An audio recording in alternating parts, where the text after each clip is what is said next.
Hi guys, sorry about that. Took a minute getting in. Pop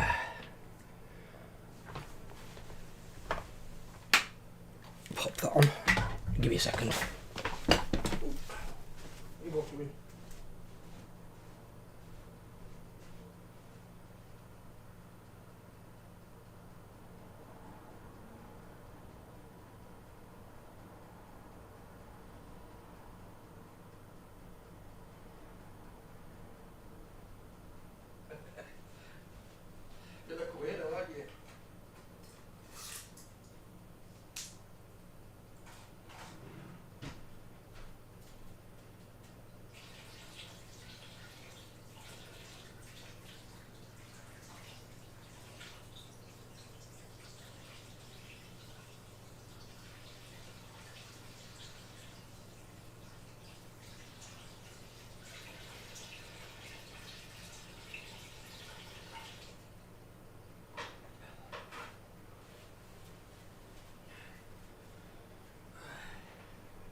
What are you doing?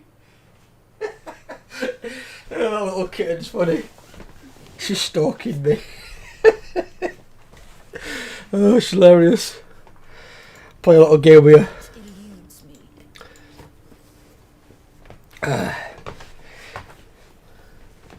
Oh, let me get on the Discord. I'm assuming I'm going to have at least my overlord on there. I am indeed. Hello, brother. Hello, I'm just trying to sort something out. I Yeah, didn't no worries. realize when they transferred your character to normal, they reset all your talent points. So If it's from a cycle character, they will do yes. it's annoying. I think it's just so you've got the idea to change stuff if you wanted to. Because what might have been good on the cycle might not be good in the like normal thing.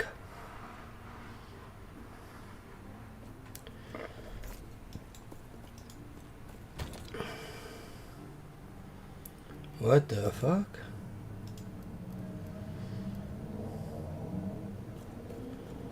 Hey Kyle. Oh, they've changed stashes. So I've got a legacy stash and 1 node.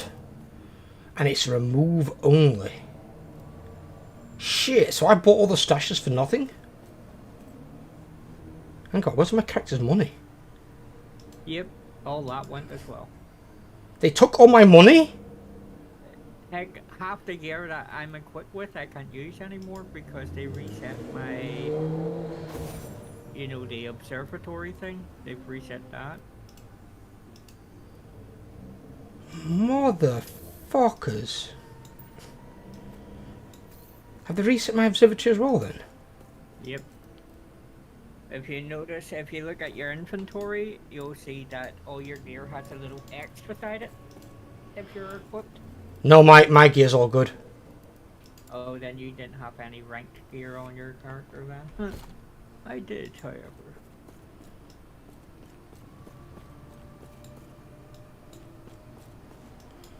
They robbed Spectre. I think I got robbed a little bit X2, yeah, buddy.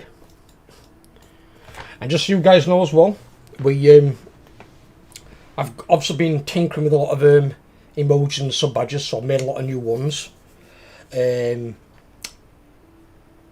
I think I might show one on stream now. I think we need 6 more members, and that gets Overlord's emoji unlocked. Then the next one after that will be Jamie's, which is a Navy spook. Then it's Kyle's, then it's Brett's, then it's Mars's, and then I think it's Shreef after that. So we're I've got like a list now on what order they're coming out, and then I'm just making some random ones as well. Like I made the Alien spook, which is one of mine. But what I will show you guys now is I'll show you this.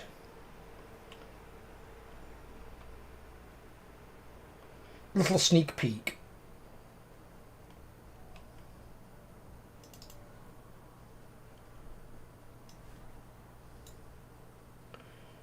How cool is that? I had to draw that eye from scratch as well, and I'm not a good drawer. I drew it on the spook.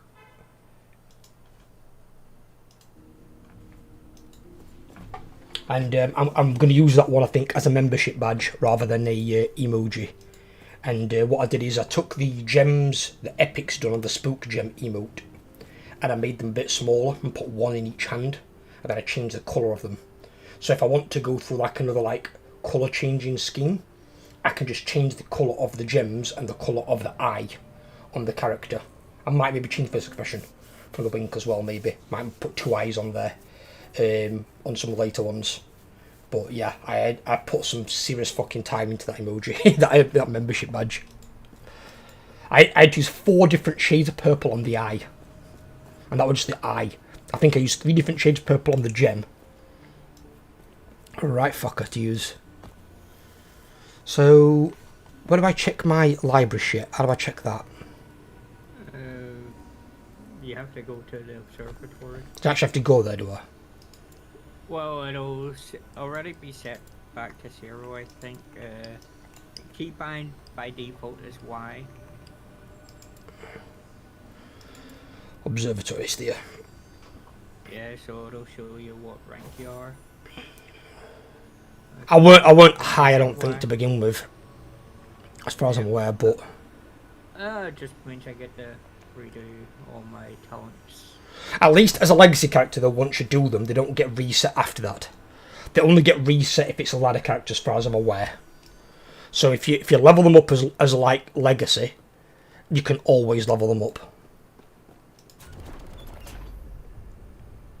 Where would I even check this shit? I don't know what was on beforehand. I'll be completely honest. I ain't got a clue. Hello again. How may I aid you?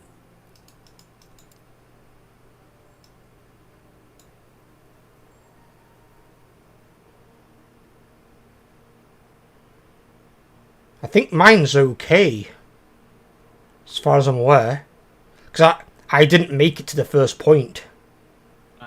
I was already rank 10 beforehand, so I had...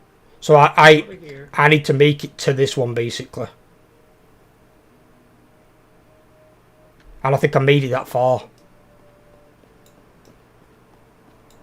The biggest ball ache is I'm going to have to fuck around with the inventory and get everything out of there into new bank slots, but I can't buy no bank slots because I've got no bloody money on the thing. Hiya, Sharif. I was just letting them know, but I've got a an order list of emojis. So we know Overlords is next, then it's Jamie's, then we've got Kyle's and Brett's, then it's Mars, and then it's yours. So yours will be the next one in the line. You're like Dark Souls when you wanted. I'm going to try and get the great sword you sent me, and the helmet. If I can't make it myself, then I'll probably outsource it. But I'll try and make it myself first. Whoa. Laggy. Me and Overlord have been fucking robbed though. I don't know why they've done this. So they've taken every single bit of my money, and because they've made the character from being ladder to being legacy, but they've taken all my money off me. I don't know why. And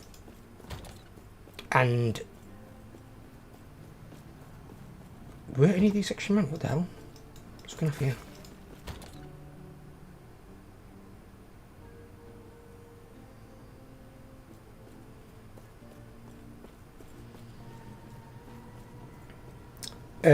Apparently they've reset Overlord's thing, and then if I go on legacy tabs, I can buy the new tabs on there, but the 1.0 tabs is where all my gear is, all the extra stuff, but it's remove only.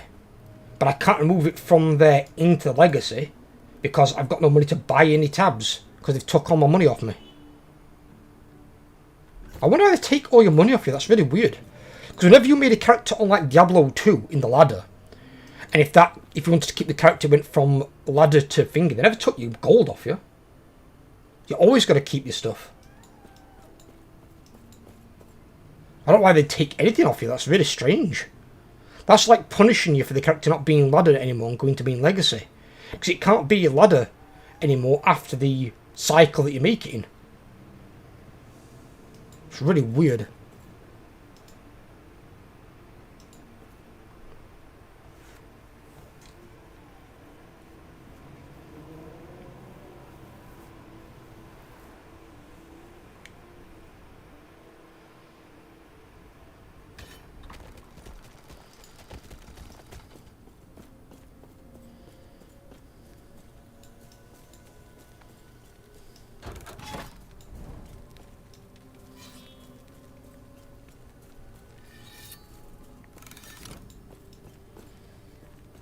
And the Chinese gold sellers try to sell it all back to you. I won't be buying gold. I ain't got any money to buy gold. That's the reason I've had to start making all my own emojis, thumbnails, and fingers, because I haven't got any money to pay Ethan. I'm not going to waste it on something that I can just farm out, but it's bollock having to farm something out that I already had.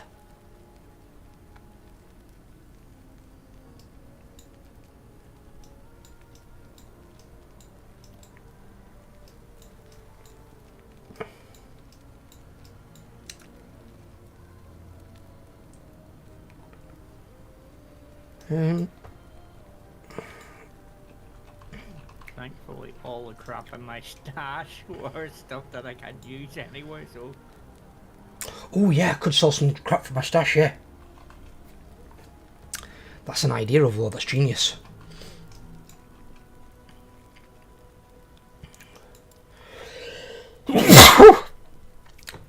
Excuse me. Well, they've not reset my progress on the monoliths.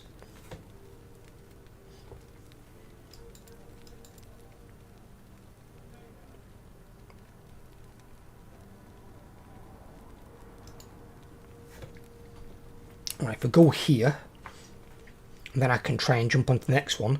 Now, funnily enough, it's labelled piles of gold, something I might actually need now.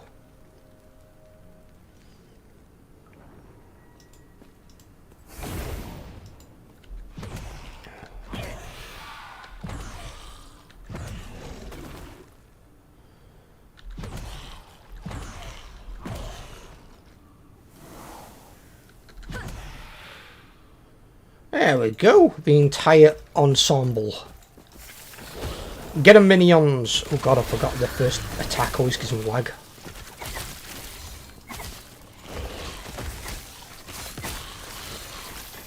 The very first time anything attacks, and then after that, oh, the fucking thing revived.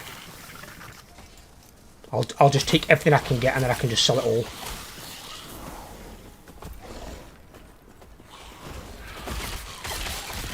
The lazy boy build. Oh, I forgot I can summon the giant fucking exploding death zombies.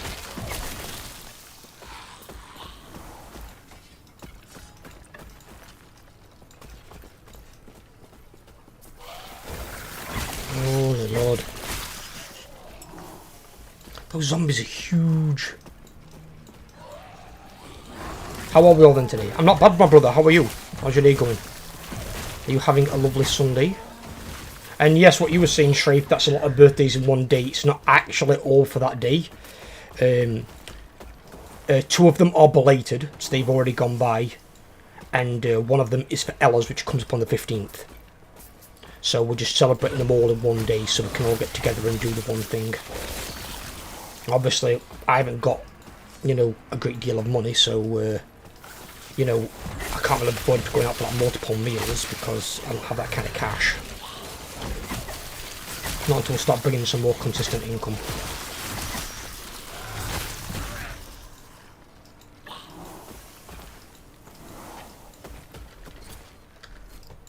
Ethan messaged me last night as well, because he was concerned. He was saying, "Are you sure you've not been botted again with the, you know, the growth the channel had in June?" Because obviously it's like stagnated in growth, like pretty much completely. So I can understand his like reservations. And I did speak to a guy from YouTube, and because I was also having a similar, like, what the hell's going on sort of thing. And apparently it is normal. Apparently if you have a viral period of any kind, you know, it might be smaller for smaller channels, but if it's still viral compared to what you would normally have,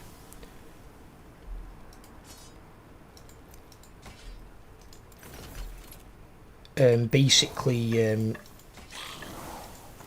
because you get like a ridiculous number of impressions, you then might not get as many impressions for the next 2 or 3 months following, sometimes even longer. Because obviously you're not going to remain in a viral state on your channel the entire time. It's impossible. No channel remains that way. So apparently this is just like it's kind of like the calm following the storm. We've had the storm, now we've got the calm. and the calm happens to be shit. And I did say to Ethan, I told him, I said I can see about 650-ish of the accounts from that period in June. Where's the portal thing? Is that it? Nope. Yes. Oh, she's the shop Take thing. that. What's this? So that... Oh, you're not supposed to come out of the mech or something?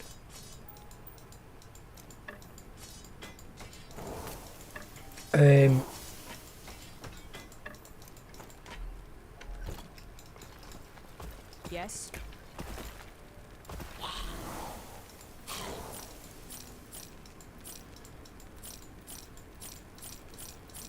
So we've just got a dull period, I think, for a bit of a while. But then the guy did say to me, when you get some accounts incognito, some are legitimate people, some, when the incognito, can be like fake accounts, bot accounts, or the word that he used is illicit accounts.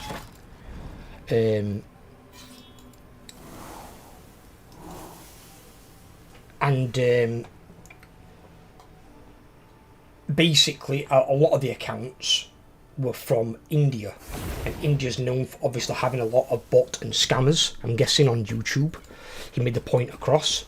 So it looks like a lot of these accounts that are unsubscribing, essentially, they're not unsubscribing, they're getting deleted by YouTube. Because if they look like a fake account or an illicit account, YouTube's deleting them for that particular reason. So we've just got to basically wait until they're done deleting all these illicit accounts and seeing them where we stand.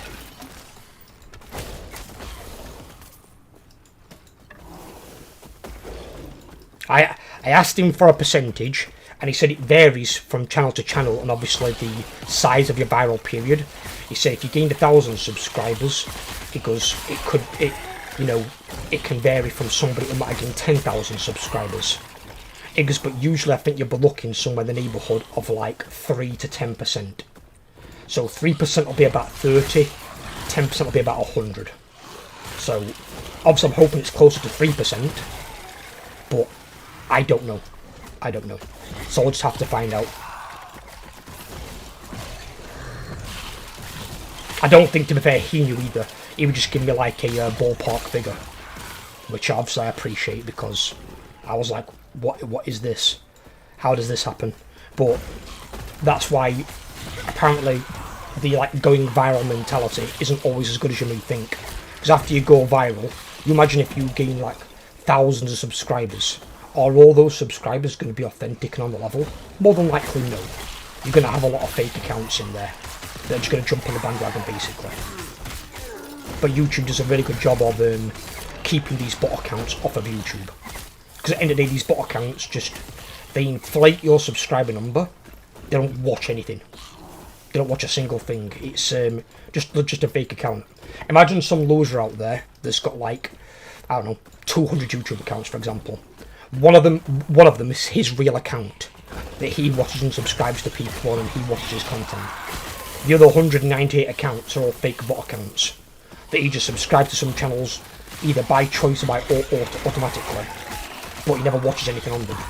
And the rule on YouTube is, and has been for a while, if you don't watch any content on YouTube within 6 months, they delete your account for inactivity. So if he's not watching anything within 6 months, those accounts will get removed. And then obviously imagine that that's just one person.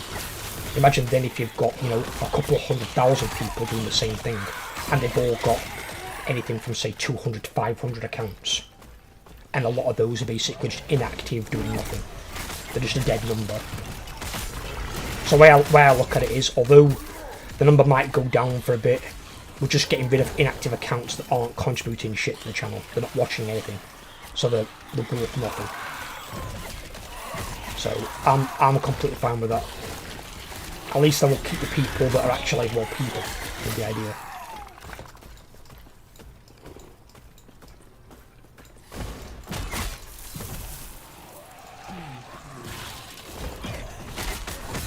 With your character, Lord, your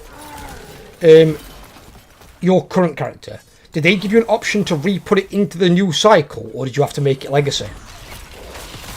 automatically, if you're on about this character that I'm currently on, that used to be Psycho. Yeah. Take it. Well, the whichever one were cycle, yeah. Yeah, it automatically was transferred to Psycho. To Legacy. To Legacy, right? Okay, so you don't get the choice, right? Okay. I just wanted to see if that was a thing, because when I clicked on mine, it said make a new cycle character, or I think either transfer to Legacy or play Legacy. But I'm not sure if I'd have transferred, if I'd have made a new character, would it have deleted this one? No, you can have multiple characters. I know you can have multiple characters, I've got 2 already. But I mean, by that option on this character, would it have deleted them?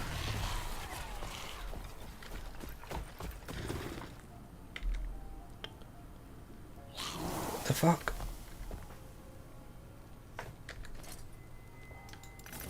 Here we go.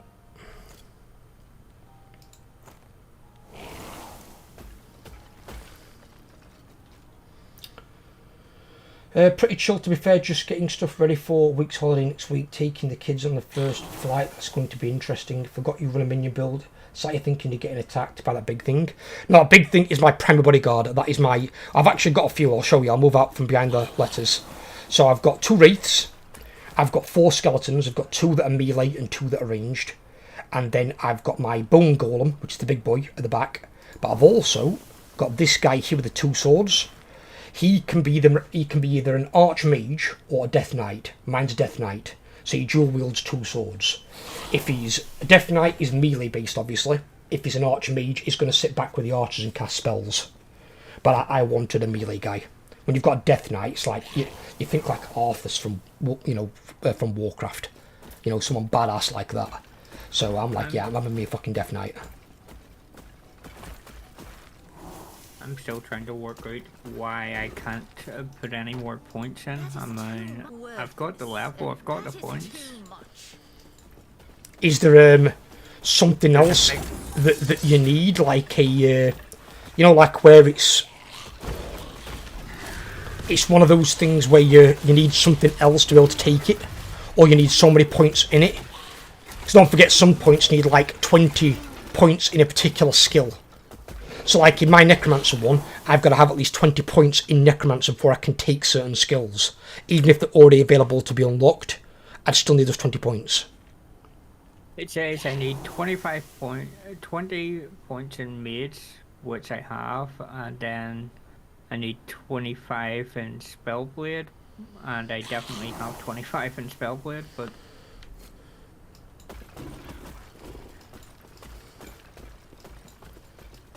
Say something about Spellblade Mastery, but I don't know what that is. If need be, type it in on Thingy, have a look. Yeah. So you don't, what you don't want to do is muck up your build, so then you've got to, spend more money, which you haven't really got, to go back and, like, redo it. At least get it done right the first time.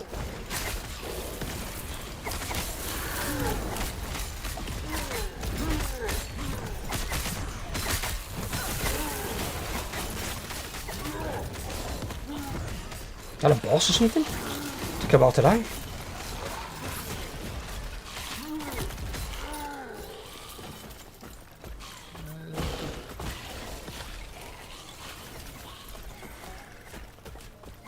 Currently have 44 points in Spellblade. How did you get Spellblade Mastery?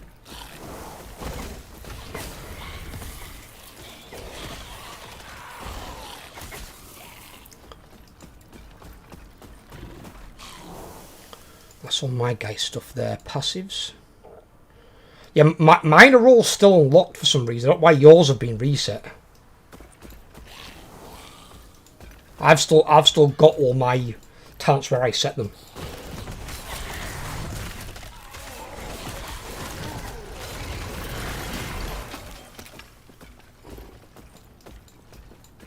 But yes, I feel a lot happier now. I've got an answer anyway.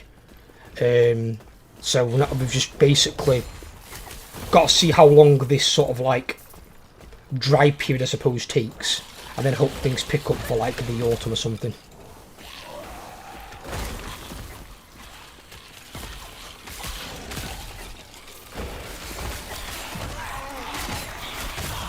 we get the ball rolling again. Hopefully, I don't have to create a character from scratch. Why? Because it won't let me put any, whatever way this is set, you can't actually... Well, don't forget, you haven't got to create one from scratch. You can go to the talent person. Because you can still need be go out and kill things, and then go to her and respec. And respec so you can put your stuff in. Just make sure when you put it in correctly. No, I am putting it in correctly, but apparently I'm locked to the same mastery that I was in the previous cycle, which is now. Right. Apparently there's no way to change that particular thing. There is, but you have to. But when you mean right, are you on stream? Yes, I am. Right. Do you mean this stuff, or do you mean no? Or do you mean this stuff? Yep, it's that stuff there. So this stuff you can reset this. Oh no, you can't. You can reset the points, but you know when you first created your character and you chose which path to go down on the between Lich, Warlock, and Necromancer as your main. You can't change that. No, you can't change that. No, but why would you want to change that? You've already picked a path. Stick with the path that you've chosen. Yeah, but it doesn't work anymore. What do you mean it doesn't work anymore? What does that even mean? Just put the points back in. Allocate them like you said. You stuck on the specialization you pick, yeah, but it can put the points in that it wants. Like, look, all mine are still allocated. Why would I want to change from being Necromancer if it was a Necromancer? That makes no sense. If that's your Necromancer character, or whatever the hell it is, keep it as that. And then if you want to make another character in this specialization, make a new character then. That's what you'd have to do, yes. But otherwise, you can still use that character as what the previous build it was. That makes complete sense, because that's what you should be doing anyway.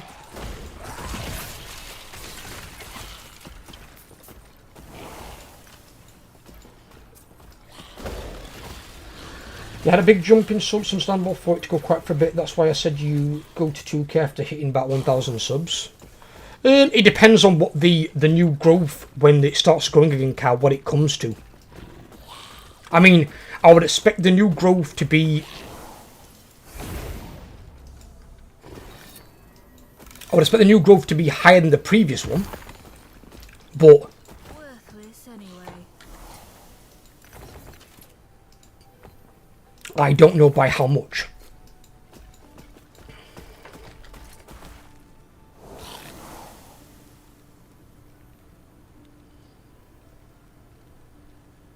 But with all the new content on the channel, the new thumbnails, which I think look pretty dope for the most part, I would expect it to be quite a bit higher, in all honesty. But obviously I don't know for certain. I don't know. It's the same as Shrafe once said. It's like picking up a 20-sided dice and rolling it and hoping for it to land on one particular number. Your odds are about as good as that, 1 in 20. There's 19 other odds that could be either, let's say 17 of them are shit and are really bad, and 2 of them are even better than what you expected. And then 1 of them is just on the money. So you probably got like 3 positive options and then 17 bad ones. You know, it's... I don't know. It completely depends.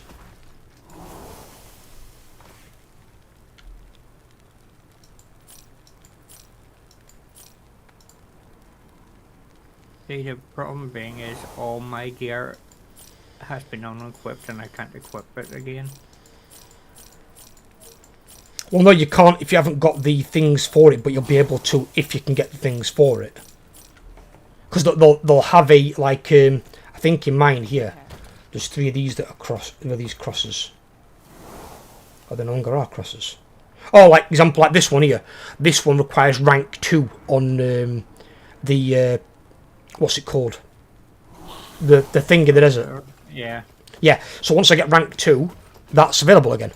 Yeah. Unfortunately, all mine are rank 8 and above. You just have to hang on. Get some other temporary gear in the meantime to fill the gap. hang on and then just get rid of it when you need to. It's not end of world. The only thing I'm annoyed at really is the fact they took all our gold. Hiya Brett, how you doing, buddy?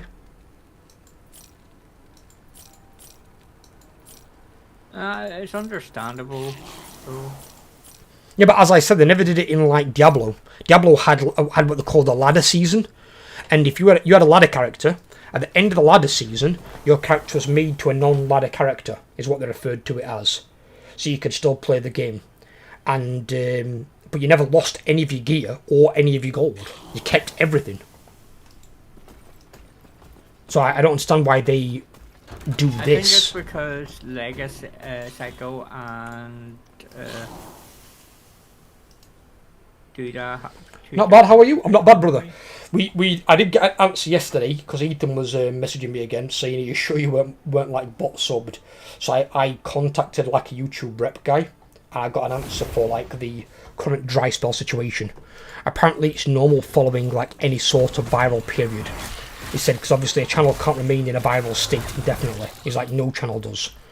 Channels might have a viral peak where they gain like ridiculous amount of like subscribers and views and stuff, and then it'll return to like a new average. And basically you will get a lot of accounts that are what he referred to as like illicit accounts, that are like fake accounts or bot accounts that will jump on the like the viral train, but then they're not unsubscribing, they're being deleted by YouTube because they're not real accounts or not real people. And so that's why I'm experiencing like this lull where we're losing subscribers more rather than gaining them. And obviously as well, because when you go viral you get a lot of impressions on your channel, and then YouTube might gimp your impressions for a bit to give like other channels a chance, I suppose, or whatever. However it works. I'm not exactly certain.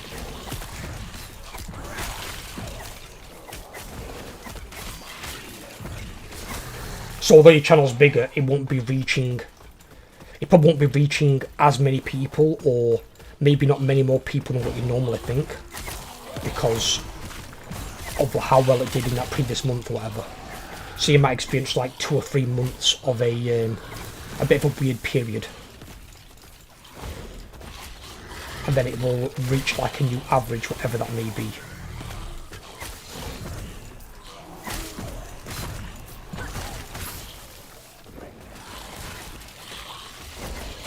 And then he gave me a percentage as well, which is like, it says an average after like a viral period, you'll get like 3 to 10% will be like illicit or bot accounts, and the rest will be like, you know, legitimate people. So we know we're going to be losing some in the ballpark of 30 to 100. So you just have to wait and see. So we've got a wither this month and maybe a bit of next month, I'd assume, and then it should hopefully start to sort itself out and stop being weird.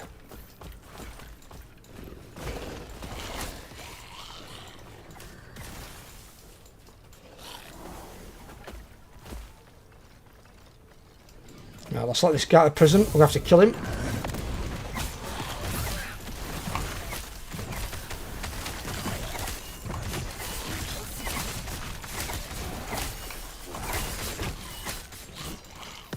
Not to mind, they just absolute arsehole him.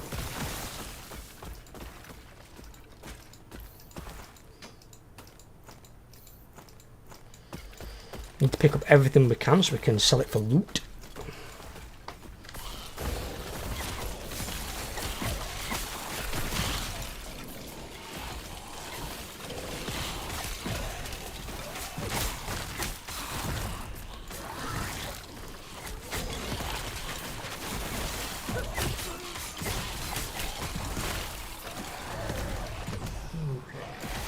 Well above the subs needed now, as long as it doesn't drop too much. You've got to ride to get views and get your income. The important thing at the moment is the views. Yeah, views now are money. Obviously, we need money as well. That's like the probably second most important thing. Is we're going to need the money. Because obviously, ultimately, it's the career, isn't it? It's the career path. You don't do it as a volunteer or as a charity. You're doing it to make a living.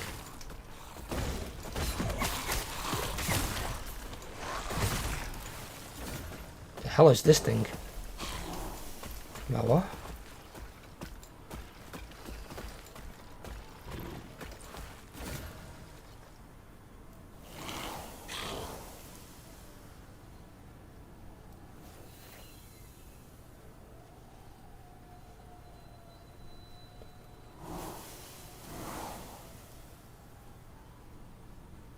What the hell is this thing? Oh yeah, that's the new thing. That's the new Harbinger thing. So basically what it is you can empower it, which will increase their stats of the things, and you'll get material for crafting, or you can challenge it to kill it and get all the loot that you can see there. Well, I'm assuming you get all the loot if you empower it. No, you get the deconstructed part. You can empower it 3 times and then challenge it to get those pieces of gear with higher stats on them.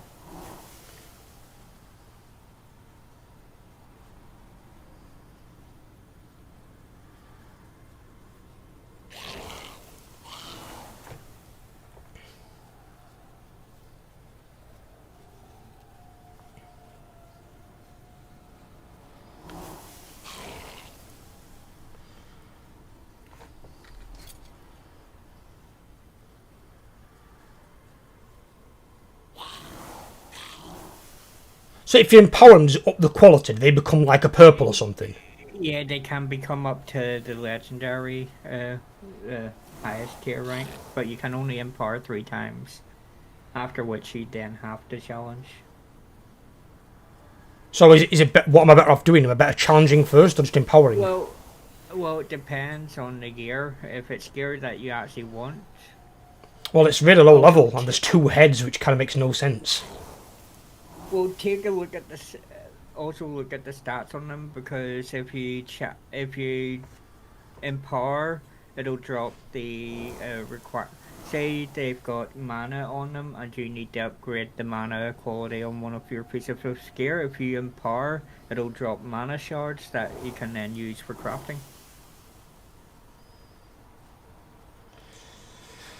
None of these are really that good, in all honesty. I mean, braces, yeah, I've got way better. And what's this thing? This offhand relic? That's that one, isn't it?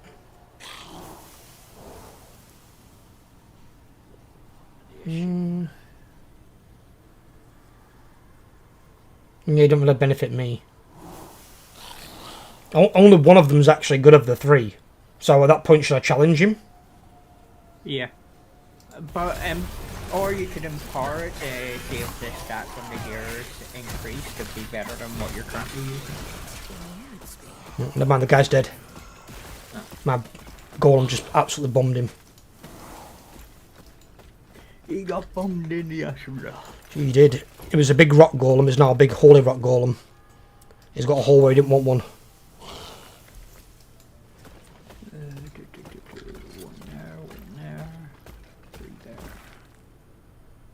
So it gives you the items anyway. If you challenge, yes. Why? Because that's just the way that thing works. Okay, it's kind of weird. Build complete changed. You're well above the subs needed now, as long as it doesn't drop too much. Just got to ride to get views up your income. Yeah, I don't think it'll drop that much. That's what he said anyway. I don't see us like going below 4 figures or even too low into the 1,000 mark. To be fair with you, he said, so I'm fine with that. Obviously, I just don't want this dry period to be like the rest of the goddamn year. If it's 2 months, maybe a third, that's painful enough. I don't need it to be, the rest of 2024. But yeah, we did gain enough subscribers from that, like promotional period, the viral period we call it, where we gained enough subscribers than we might have gained in the next year. So we're like a year ahead really where we need to be, which is really good. Just to be fair, what you have to remember is you'll achieve becoming part of the top 10% of YouTubers hitting the 1k mark. Your content will get you more subs in time. Yeah, I mean, I'm actually in the top like 8%. You get in the top 8% at like 1,000. So it's ridiculously good, yeah. Got to look at the positives, haven't we?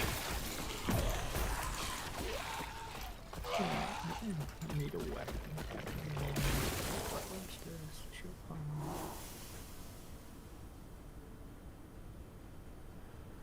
this?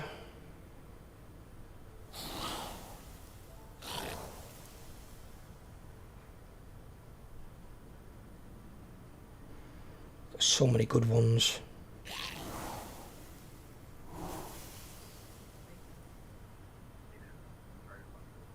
The hell's that noise?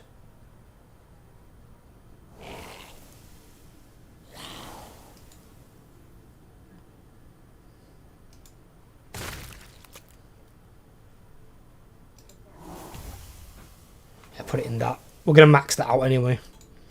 Minion critical multiplier is insane.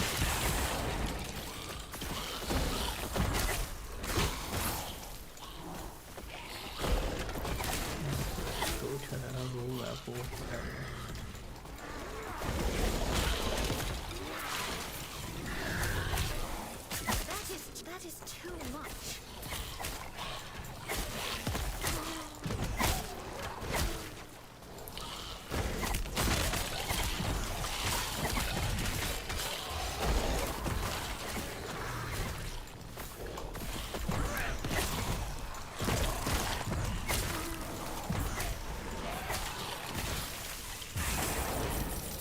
I'm loving the new banner as well, the new channel banner.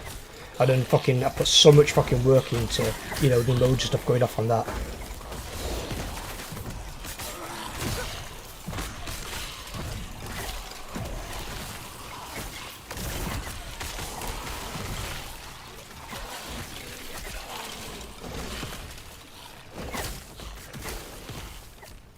Who's over here? What the hell is that thing?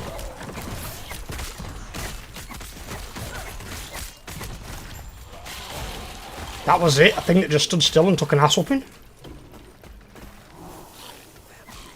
Worthless anyway. That is too much. Love that you are discovering and learning new skills. To be fair, Kyle, I'm loving it myself, but I didn't think I ever would. Because as I said I'm not an artistic person. Too much. I never have been. Art is not. It's not one of my strong suits.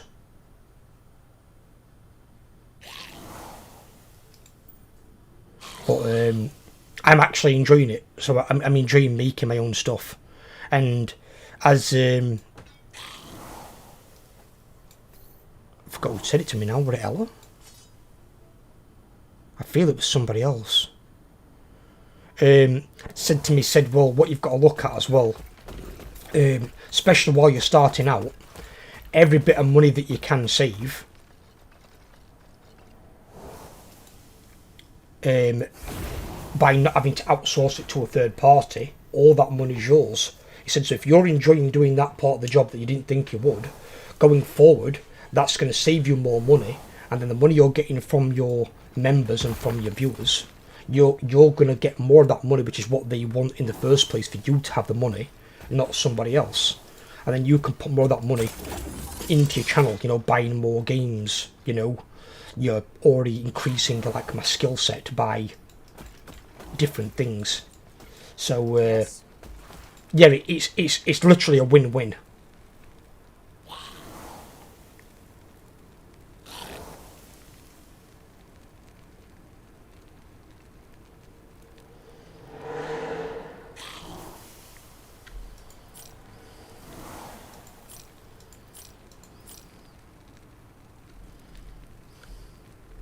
And it's character setup, sort of. Just take your time, buddy. It's better that you do it right than do it fast.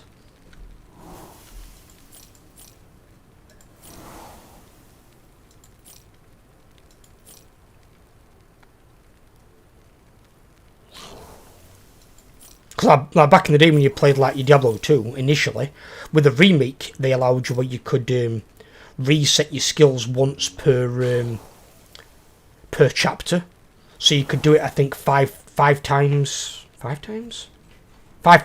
in total. I think And then obviously that'd be per difficulty, that'd be 15 times. Because you'd have normal, nightmare, and then hell. Where initially, back in the day, you couldn't reset your skills at all. So if you put one skill in the wrong location, you just balked that entire character. And then you had to start again. So it's good that they're now thinking more about people's time.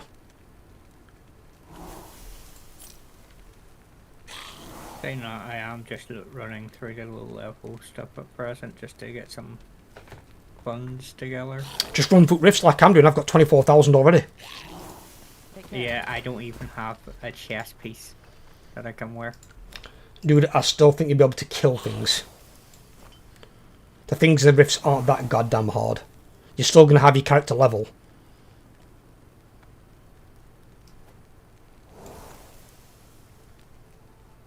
What characters anyway? Remaster. Caster. I suppose it depends on what kind of build you've got, obviously. Like in my case, one thing I don't get any weaker is my minions. My minions do the fighting for me. My minions are stronger than most. Weirdly, something that Diablo 4 has only just recently realised is that, oh, people want to play minions with a necromancer. Well, no fucking shit. What is it supposed to do? Summon an army of the dead. It took you geniuses this long to figure that out. So what?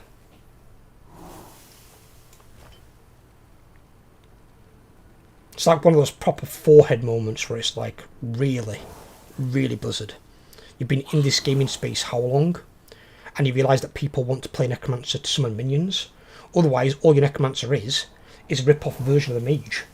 You'd just be casting different spells than a Mage. That's it. It'd just be a reskinned Mage.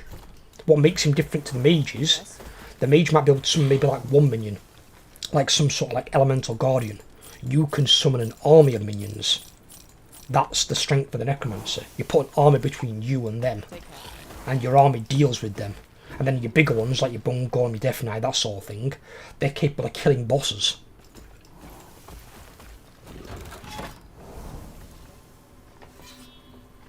I know that it is art, but it's not art per se, but you don't have to be good at fine art to be good at graphical design.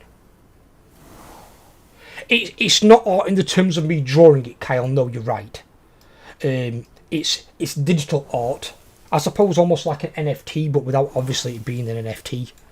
But these are just things that I'm designing myself. But some of them take a lot of time. Like that one with the 2 purple gems I showed you earlier on today. That took me yesterday. I used the base of a spook that I'd already got from one of Epic Hands' drawings. And then I tweaked the hands so they were holding the gems. Put the gems into each hand. I had to go through by pixel and change the colours and the parts in between. It must have taken about an hour and a half. That was just for one membership badge. Some of them that I've got to like proper go full on, like the alien one, that took me like 2-3 hours. That took a while.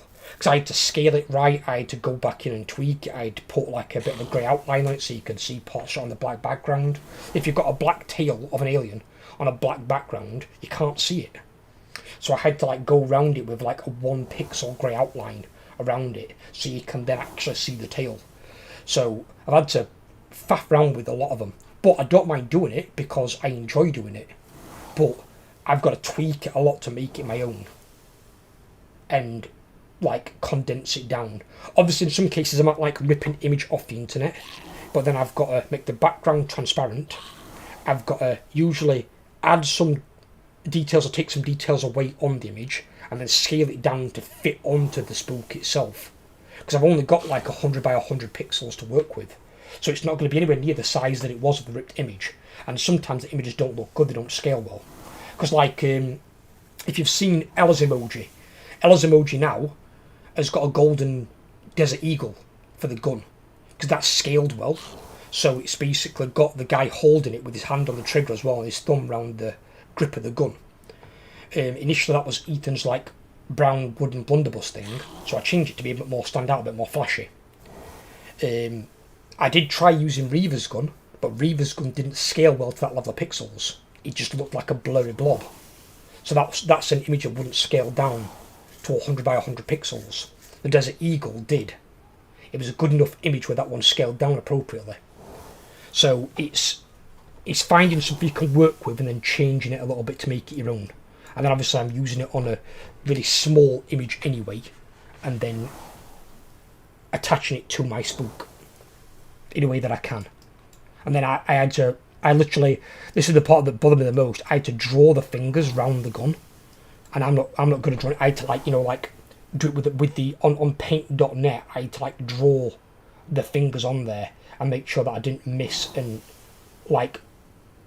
cover up part of the image I didn't want to cover up. So I had to be very precise with it. So it was a bit of trial and error, definitely. You know this thing over this thing that I'm on now, this echo thing, right? 1 second. I'm kind of fighting an exiled mage. And when you've no chest piece, it hurts.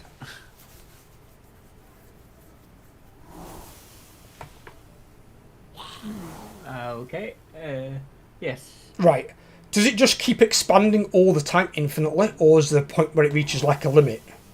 There is a limit on how far it can go, but most people never get to that due to the fact that they usually reset it to increase their corruption, to increase the difficulty. Yeah, but don't you need to complete this to complete the bloody echo so you can unlock more of them? 1 second. Let me just... So, see the top bar at the top where it says stability? This thing up here, yeah? Yeah. So, see to your left, you see quest echoes? Quest echoes. This thing over here, yeah? No, to the left. Yeah, this over here. Yeah. Click on the top one. Right. 1 second. I have to be... In this timeline, right, okay. Yeah, so you have to complete each of them, and that completes that particular one to unlock the next one. So there's 3 of them, and you unlock them by getting your stability to above 350, which you have. Oh! So you have to complete each of those to... Alright, well let's go into that one then. So, has it always got to be above 350? Is that like the cap or something? Yeah, but sometimes you can go up to a max. The cap is 500, and that's done by doing multiple of the little things inside the geomatic web type thing. There's a dude I can talk to.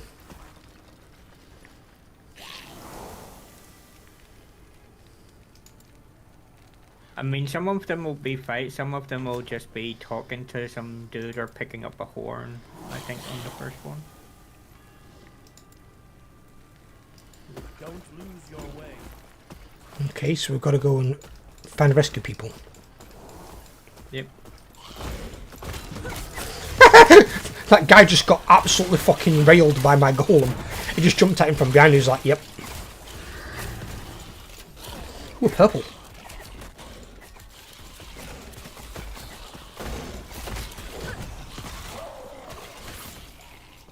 Still no chest piece.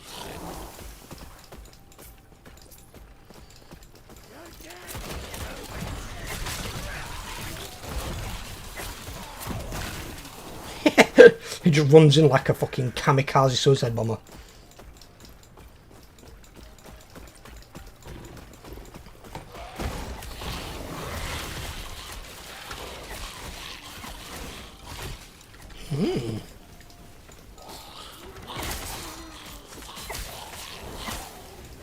He's big. Never mind. Golem just jumped on him.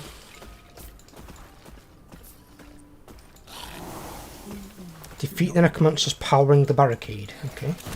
Necromancers, they're using my own people. And stand for this insolence.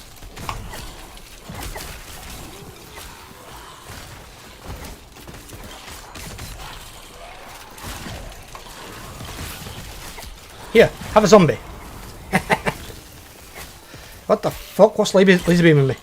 Sentinel's eyeball.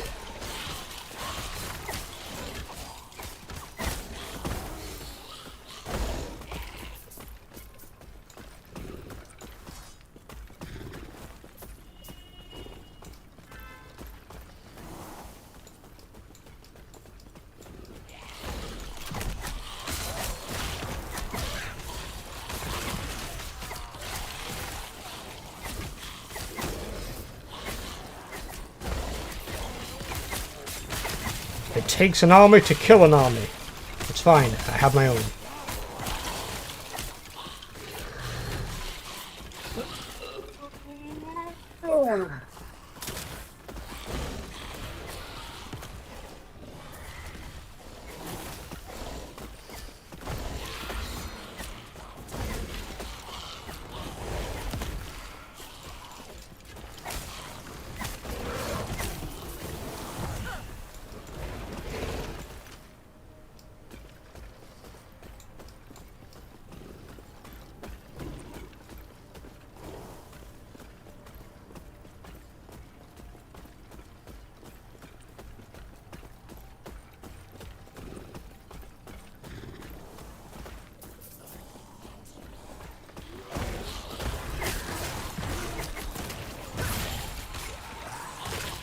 Whoa!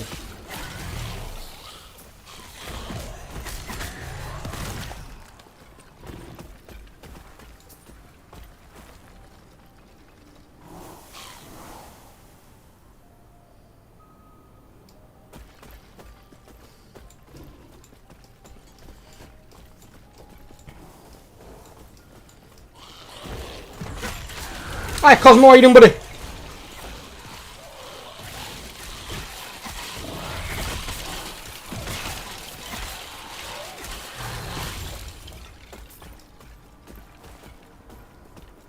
Hey Cosmo, actually, question for you.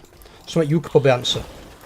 Did you, with your channel, do you want, like, when you got above 1,000 and whatnot, or you got above 2,000, did you ever have, like, a really big growth spurt? Or did yours just continue to, like, gradually grow? It's nice seeing you, my friend. I'm hot. Is it very warm? Yeah, it's a bit warmer here today as well. I can't wait for the autumn. Bring on September.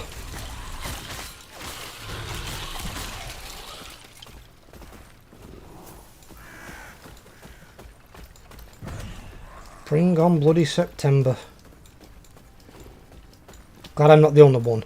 In summer I don't think you ever will be, dude. Just be glad you don't live near the equator. But them poor bastards are really feeling it.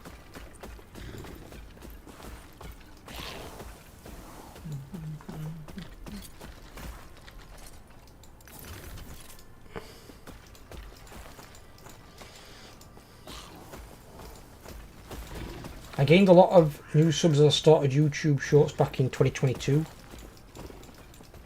Did you gain it all like over a short period though? Say like a few weeks or a month? Or did you get them gradually over the course of like an entire year or something?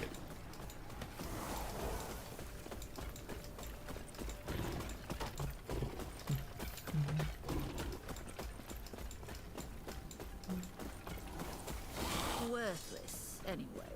Worthless anyway.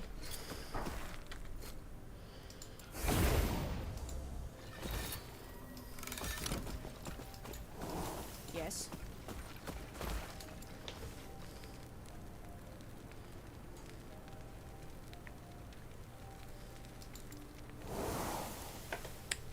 Let me Take care. go up there first. Oh shit. No, put that over here. What level are you anyway? Pass. Next question.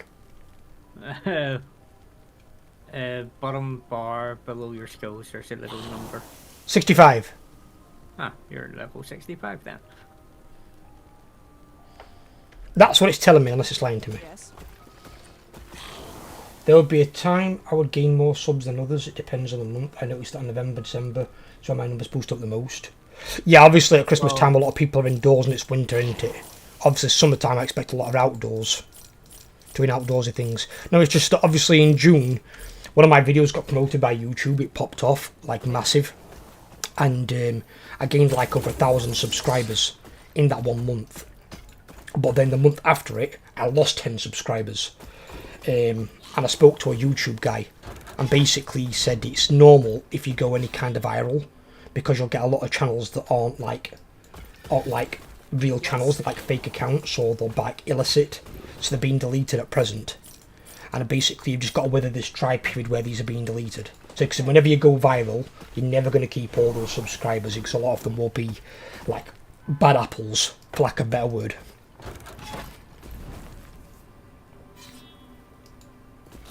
The one thing I don't like about this game is the chat. The chat's the same no matter if you're in Legacy or what you call it, Cycle. When I started this year, I still had 1,800 subs. I'm currently around 2,349, last I checked. Well, I'm a good apple. I know you're a good apple, buddy, I know. Just obviously, I just wondered why I went from having that many in 1 month to then losing the month after. I didn't lose a lot, I only lost like 10 subscribers, it wasn't a lot by comparison. But it's weird to go from gaining a load to then suddenly losing. And I was like, what the fuck is this? I've like never had a negative month before in my life. And then this month ain't doing great either, to be fair. But apparently it's all because of like having this like mini viral period.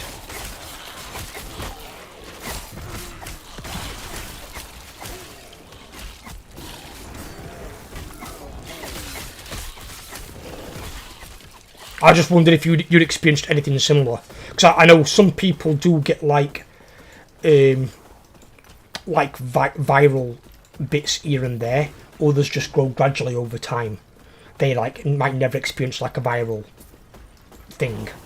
They just, you know, grow steadily as they go. So I just wondered if you had any experience with it. That's all. Because I was curious. I never experienced anything until what happened in June. It was really weird.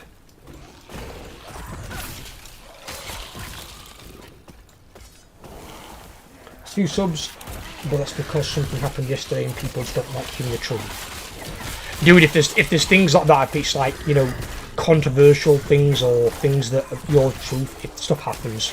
But I won't worry about that, buddy. Worry about that at all. You'll always get people who will support you regardless.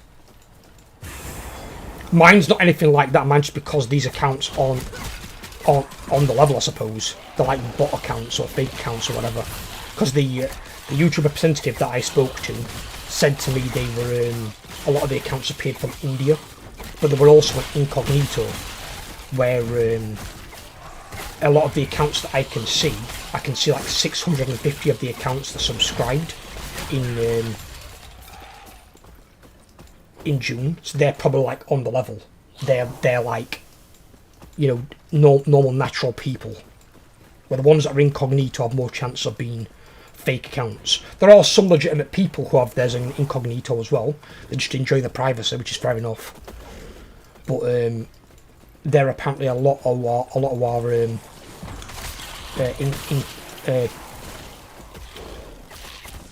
a lot of bots have theirs in incognito for some reason.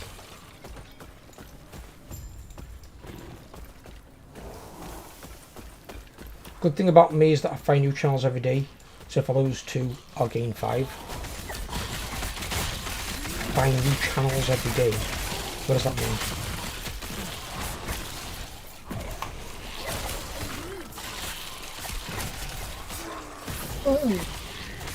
Do you like make new channels every day, do you mean? I think they mean channel subscribers.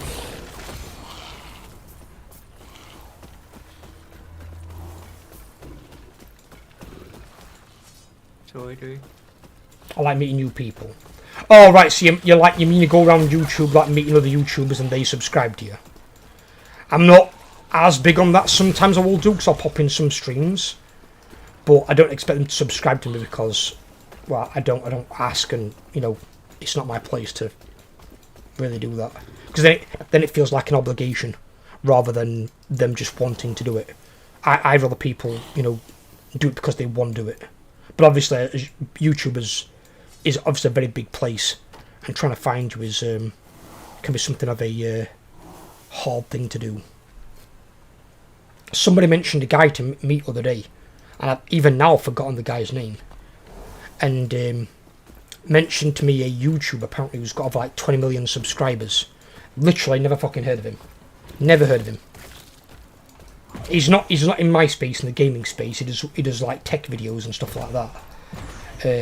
But I've literally never heard of him.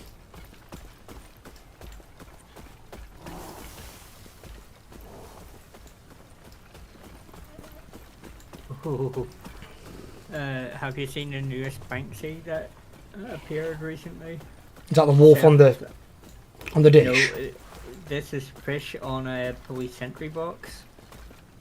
You know, in London where they have those wee boxes where a policeman can go sit down and wait or stand.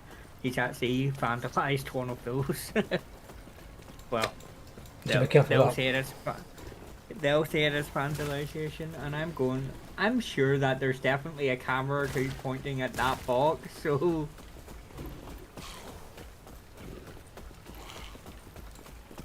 No, it weren't Linus, no. I know Linus is. It was some other guy. Apparently he lives in England, Kyle. He lives in England somewhere in, I think in North Yorkshire. If they happen to support on their own accord, then great. Yeah, that's fine. Yeah, that's completely cool. I'm completely with that, Cosmo. But it's good as well that obviously if you lose some, you gain some. That's the idea. A moment I just seem to be in the, like, we're just filtering out all the fake ones, and because it's a lot of them, and the growth is obviously quite slow for whatever reason. It's just taking a bit of getting going. It's kind of like the engine is stalled.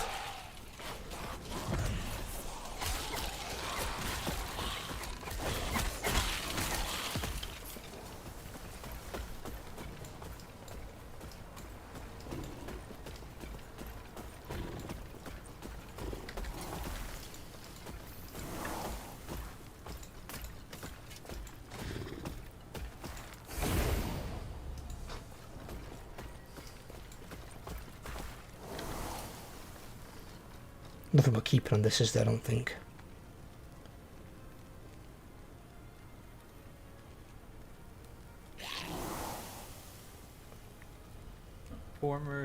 YouTube's former chief, Susan, that thing or other, dies at age 56.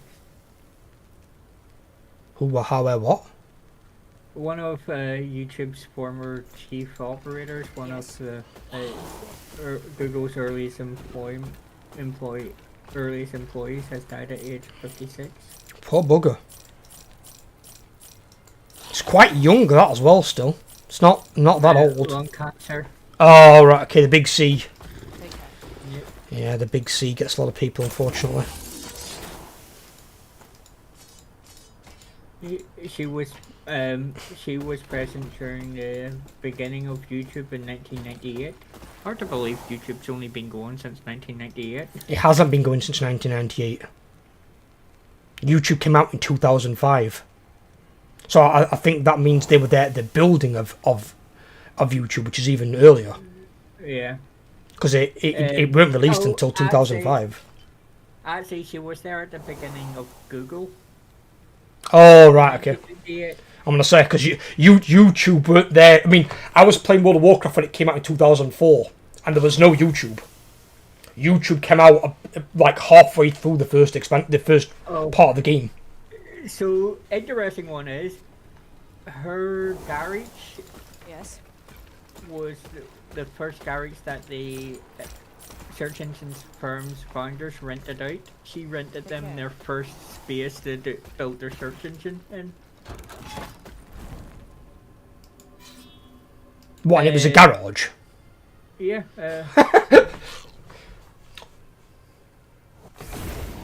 Actually, you can. Oh, that's actually quite kind of cool. So there's like a. Holy Christ! What is that thing? He's big. He's bigger than the average bad guy. Oh, dear me. Oh, it's got unlimited health. It's not dying. Invulnerable until souls are destroyed. What? Oh God, we're fighting him for no reason. What souls? We've got to destroy these things? Oh God. This is an actual boss. Over here, boys.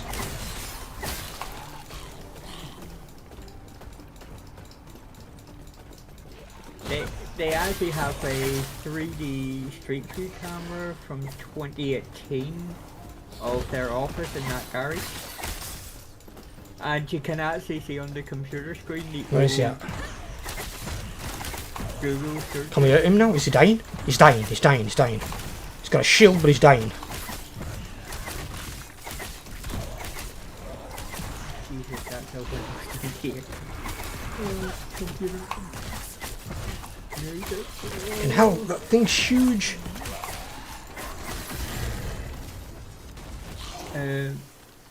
What is this? Winds of Fortune 11% increased unique drop rate. Mark of Agony 42% increased adorned idol drop rate.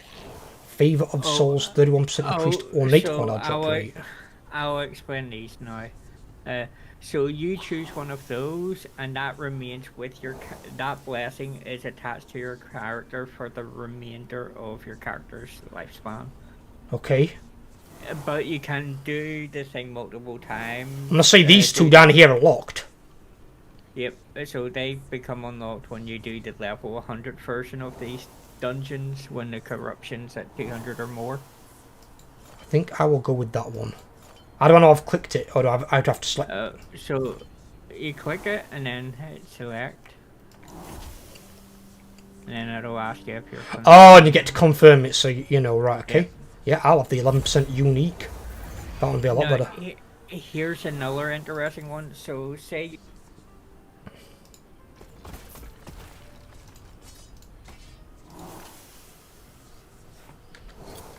You're saying something? So basically, as you do, you can complete the rift again, get your thing up to corruption up and all that. But each time you do it, there's a chance you can get that particular one. But say it's 11% now, the next time you might do it, you might find one that says 15%. Oh, you mean the yellow thing, so you can upgrade it? Yeah. There's a chance of getting an upgraded version of that blessing, or you might find a new blessing altogether that's even better for you. Ooh, I've got a nice thing here. Unique gladiator armor. That gives armor 5 resistance, I don't care about 5 resistance. That one gives increased minion health, which is pretty good, and it gives elemental resistance, physical resistance. This gives 220 armor, which is a fuckload, 3% health, 3.6% overkill damage leached as health, 31% increased damage leached as health, 22% increased leached rate, and 100% critical strike avoidance. So I can't be critical striked by enemies. Oh! Yes, please. That is a sexy piece of gear. What's this? It's a cat. Not that. I know.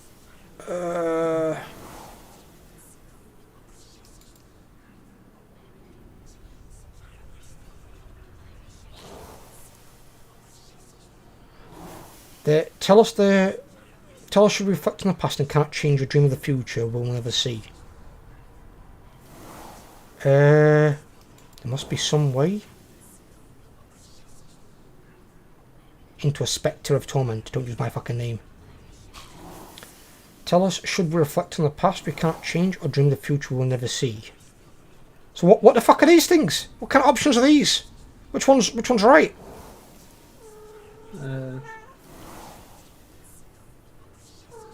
What's up, baby? What's it? You just choose either.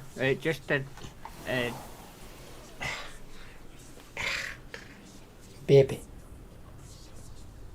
What's it doesn't matter which one you choose. It just unlocks the next monolith. So you cannot. It just determines which monolith you are going to next. It doesn't matter which one. You have to do both anyway. Oh, right, okay. Which case then?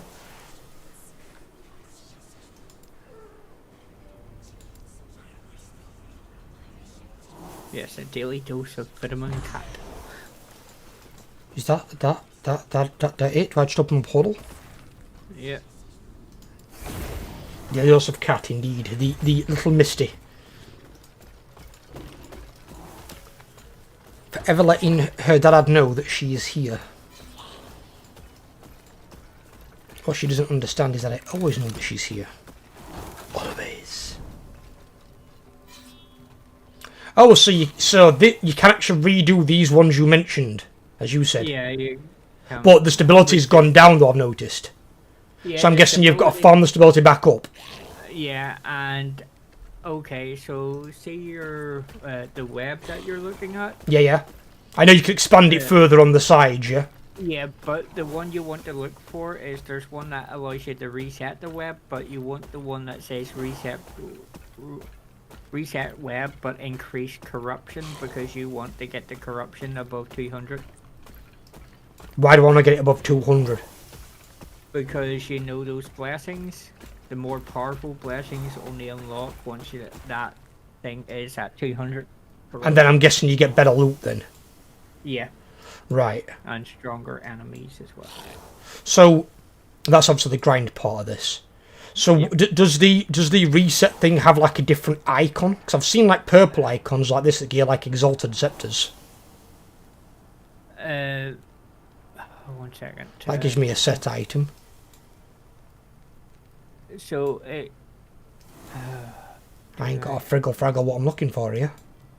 Yeah, I'm trying to find one of mine so I can send you a picture of it. 1 second. I know one of my. Let's see. Let's travel to my level. So I'm assuming what is the maximum corruption you can attain then? I'm assuming it's got to have a cap at some point. I'm not. I think it gets okay. So. I don't have any resets available. It kind of looks. So you know the monoliths that refill nearby. Yeah, the ones that are like Yeah. adjacent to the one you've got to complete ahead of them. Yeah. So some of them. Well. Let's see.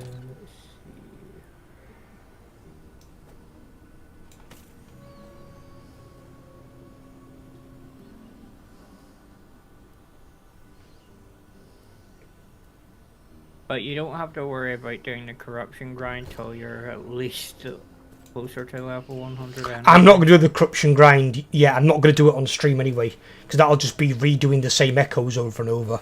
I want to progress on the story echoes so I can fight the big bosses like that big motherfucker that I just fought. You may find a treasure, my friend.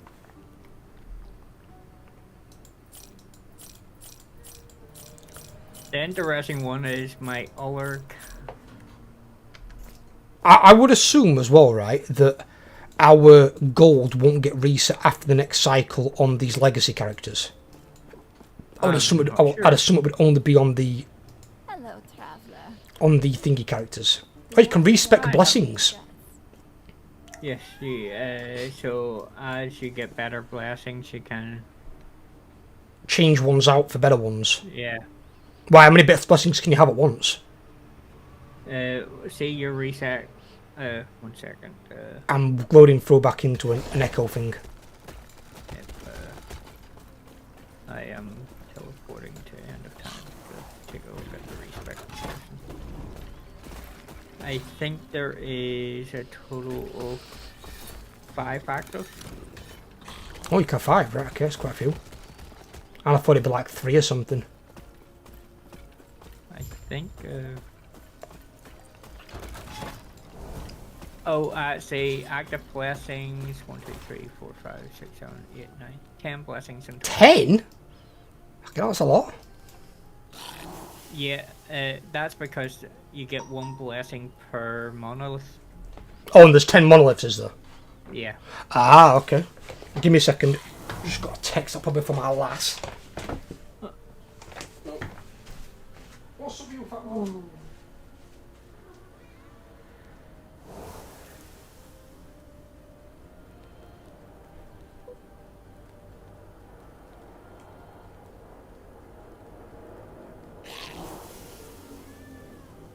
Sigma male, 1920, Sherlock Holmes, 1930s flash.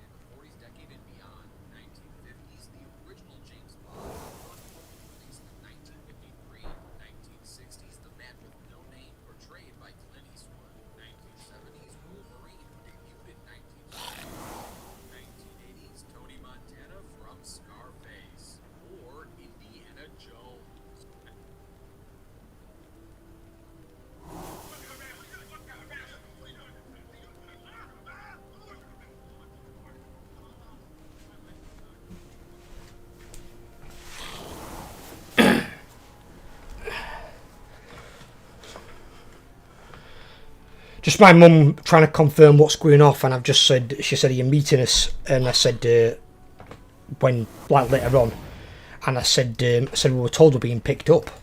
Because neither me or Ella drive, and I'm not fucking taxiing it, it'll cost a fucking fortune. It's money we just don't have. So,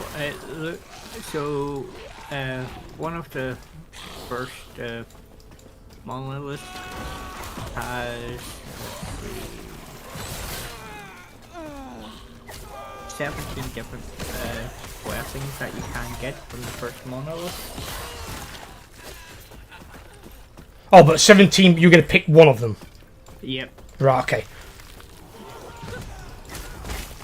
That's why you can, I mean, one of the monoliths that I do quite a lot, was doing quite a lot, was the stolen lance, because there was a piece of gear that I wanted for my Well, you character. can target farm your gear, can't you? I remember seeing that in a guide thing. So, like, when you've unlocked all the monoliths, you can target the ones that give you the best gear that you want. So, like, you can target certain ones that give you, like, caster gear. Well, it's not specifically caster gear. There's certain monoliths that have certain idols that you might want. In my case, it's more for farming the gear, but I want the gear that's going to benefit my minions. The stronger they are, the stronger I am. I just need something that has some ward per second, so I can get a decent sized shield, and that way I can avoid being one shot by anything that is particularly hard.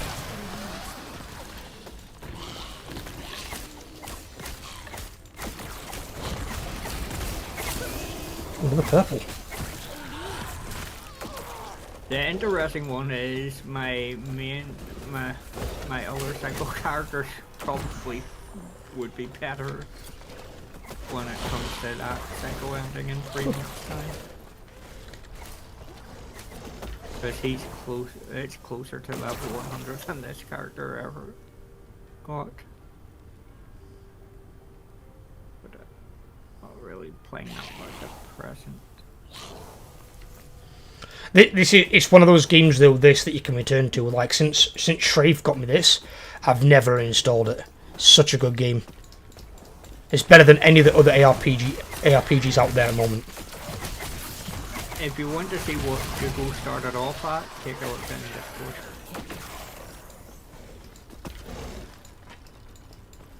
I thought you were sending me an image of something else though that we're looking for. Oh, no. I couldn't find any of my ones that had the reset one on them. Oh, I can't click on that and I told that up in the middle of the stream. It's Give me a second.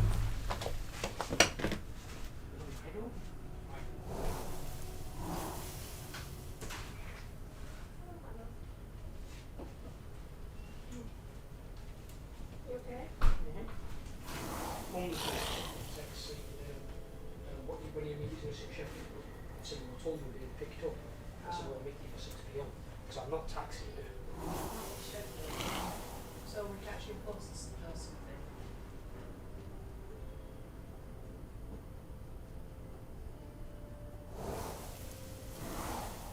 No, not because you're like those, no. Thought we might be, that's all.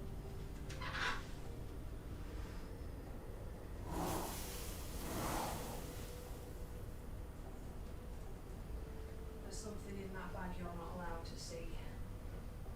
Okay, what's that? Because it's you can see it when it's deemed necessary, shall we say. Why is it for my birthday? Yes. Okay. I've bought it now. Because I was scared of the availability and I bought it now so I can eliminate that factor. Scared of the availability? Yeah. For my birthday? It's months away. No, I was scared if it would become available we would buy it today.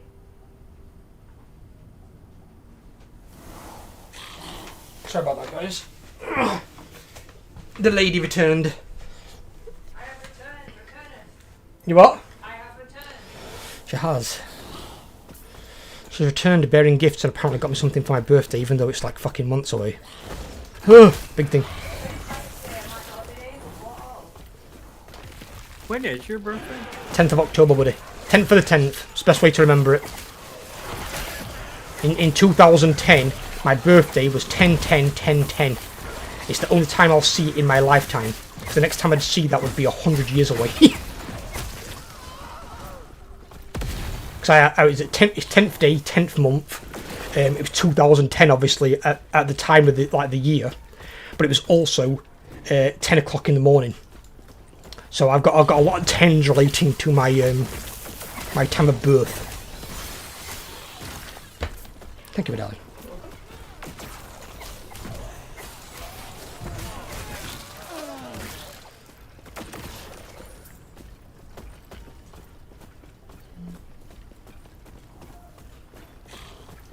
I thought you knew that anyway, Overlord. I'm pretty sure you've sent me something for my birthday. I don't think I've ever sent anything for.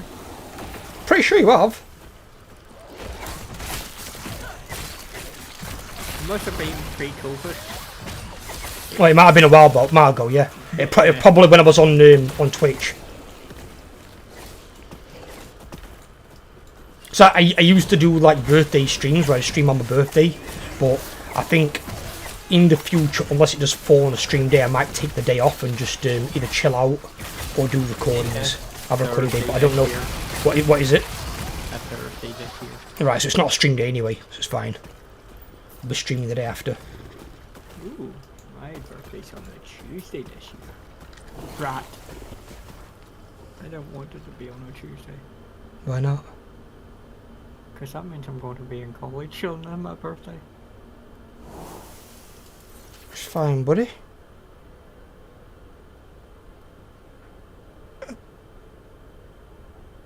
That's assuming the second year of the course keeps the same days as the first year of the course, that is.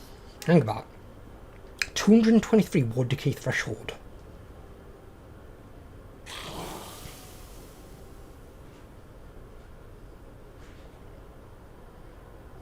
Basically, it just means your ward can't grade below that number. I'm just trying to see what it's going to. It's still going up.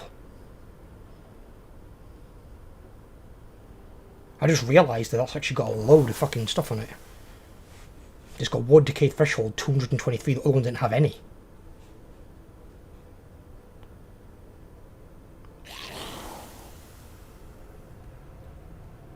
Fucking hell, is it still going? It's slowing down. Slowing down, but it's not stopped yet. Is it stopped? Stopped at 8. No. 801. 801? 801. Holy crap. That actually went up by a hell of a load. That's really good. What's this ring give compared to these ones? So 43% increased critical strike chance, 28% increased physical damage, 1% block chance, 39% block effectiveness, 107% increased health regeneration. I'll keep it, but it's not good for me. I can probably use that on my my other guy, my Sentinel. It's not good for this character because he doesn't really deal the damage. It's just he's a zombie.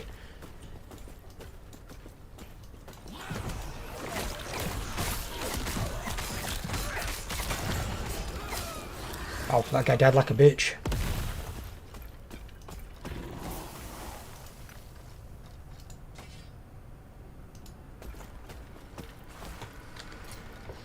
I got Volcanus for you, Overlord. It's a two-handed sword. There's a lot of damage on that fucking thing. Holy crap. A lot of fire damage as well. 7% of fire damage leeches health. That actually could be good, my paladin, that. You don't need a quiver at all, do you, Overlord? I've got a unique quiver here. I'm a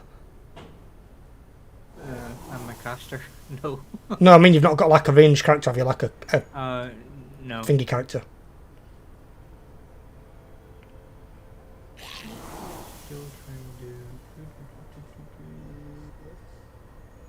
No, that one's no good for us.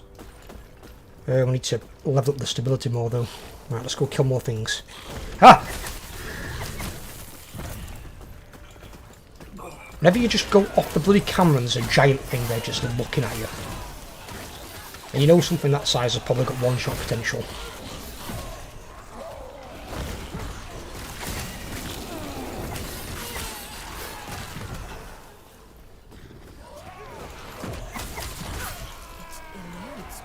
Let's see what's the level like. Ooh, okay. today, so it's going to be nice and warm for my work shift online. And I think my brain suppressed the information. Did Kyle type in chat that it's going to be 30 degrees on Monday? Monday... Well, over here it's going to be 21 degrees.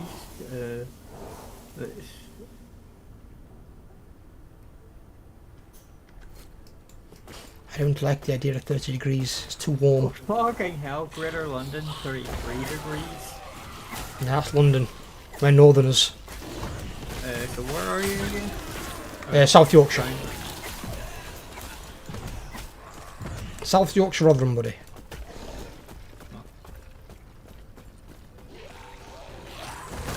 So we're like smack in the middle of South Yorkshire, really, because we've got other towns and cities all around us. Monday, 29 degrees. Tuesday, 25 degrees. Yeah, it drops though, that's good. What is it on Wednesday? 25 degrees. On Wednesday as well? Yeah. Thursday? Thursday, 21 degrees. That's good, with that's rain. good, it's fine. With rain. It's fine, it'll And cool down. It stables to 21 degrees for the next 2 days after that. Right, okay. Yeah. So at present, from the 15th until the 24th, it's 21 degrees.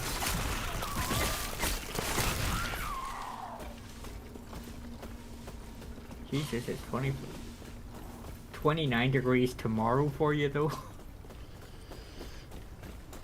Well, at least tomorrow's my days off. Yeah. Have you thought about what you're going to play yet, faction-wise? You haven't said whether or not we're going to do good or bad. I've left that to you. Your choice this time. You choose good or bad. Based on what faction you want to play, then I'll choose on the next campaign after. Or when this one goes tits up because of fucking crashes because of hotfixes all fucking time.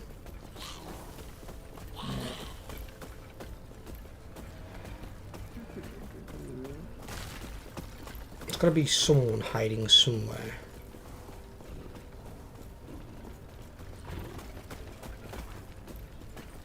So I take it you might have to end slightly earlier today, depending what time the buses are at then.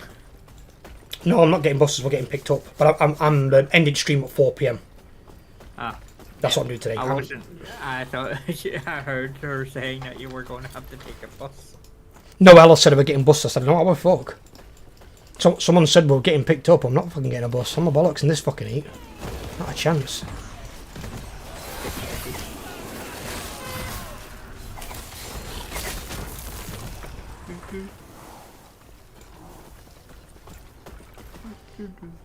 That's it, we've found them all. Bonus stability, that's what we needed.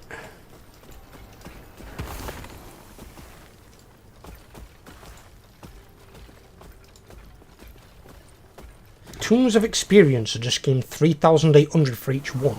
Is that experience on my character? Because the bar didn't bloody move. Yeah, that's experience on your thing. Probably less than 1%. Yeah.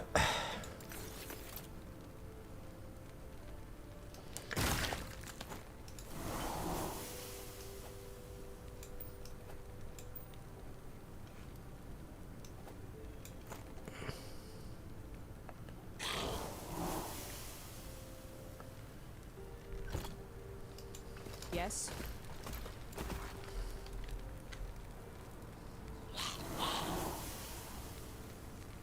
Definitely don't want to play Skaven because No, don't. Skaven, I'm not being funny, right? On my playthrough list I'm doing for YouTube. yeah. They're not even on it. I will not play them. Because I don't like how the faction plays. Same with Dark Elves, because they're slave mechanic. I don't like Nurgle's buildings, so they're right. That has changed, though, don't forget. So now you've got static money, so you know exactly what you're earning. The money no longer goes down. And you've got people like Tamarkan, who basically is more about mortal units, which are far stronger than demon units. And Tamarkan's bloody strong. So Nurgle was bad. Nurgle is not bad anymore. They have realised the error of their ways. I wonder when's the next day. Yes. It's going to be a while. This one just came out. What got added in on this current? Take care. What got added in? Well, you got Tamarkan, you got the other Demon Lord for Nurgle, you got Elspeth von Draken for the Empire, and then you got crap, what other one now they added in? They added in somebody else for a third faction. Forgot what were. I think it was the dog that got. He was a legendary hero, but it weren't him. There was no legendary lord. Malachi got added in, the dwarves. But if you're going to play Slayers, to be fair, you play Ungrim.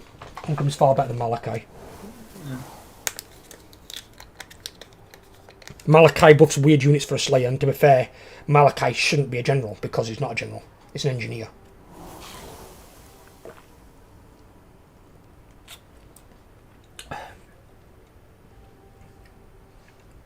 It would have made more sense bringing Malachi in as a legendary engineer hero for the dwarves, and maybe have the Spirit of Grungy or something that he's either riding as a mount or that he can summon, and then making Gotrek a legendary lord, and then having Felix as Gotrek's legendary hero, kind of like you've got Vlad and Isabella, but the difference being this time is you always have Gotrek's legendary lord, and Felix is always the hero. And having them two side by side, and then if you have Felix and Gotrek's in the same army, because obviously you can move Felix in and out, you'll get extra benefits by them both fighting together. That's what they should have done. Malachi being legendary lord makes no sense. Because if you know any of the lore at all to do with Malachi and thingy, Malachi is not a leader, not even close.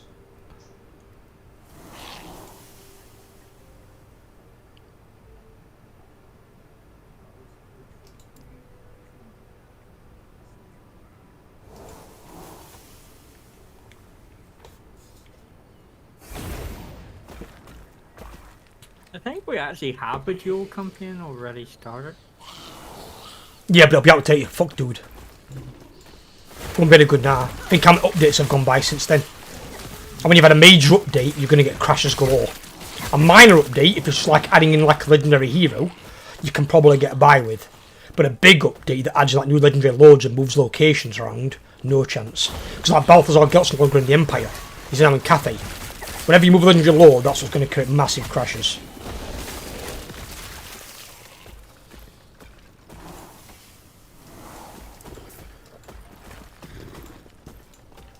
Don't worry, although the time is coming anyway, when eventually, I think 4, maybe 5 more DLCs max, when they're done, there won't be any more hotfixes. They might do like one final stability hotfix, a big one, after those DLCs, and then that's it, the game will be done.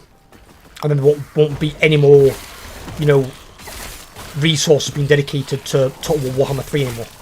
And that'll be great, because then we can play our campaigns without them getting out of date. You'll never see the out of date symbol again, because it won't be a thing. And I can't wait for that person. I think it'll be fantastic. And then we should have then, by that point, I'm going to put it somewhere in the neighbourhood of 115 to 120 legendary lords. It's going to be something in that neighbourhood.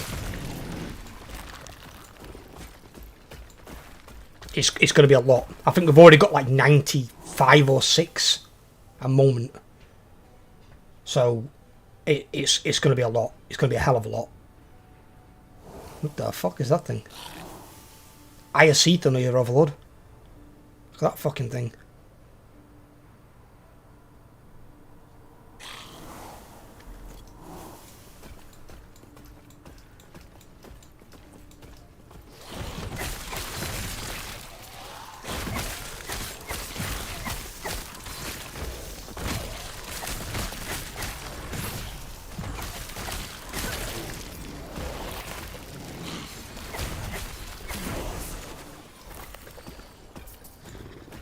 Actually leveling up okay from this stuff. It's not bad.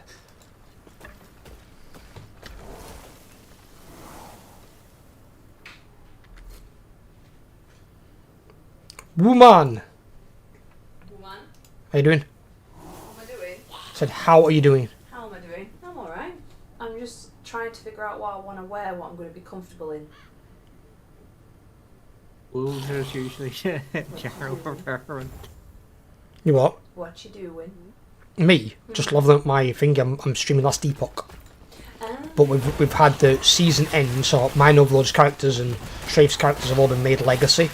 So basically, like, they're not part of the current, like, drive to kill the bosses in the new one. You can still kill them, but you kill them, like, in a normal online mode or whatever. Okay. And it took all my gold. It robbed me.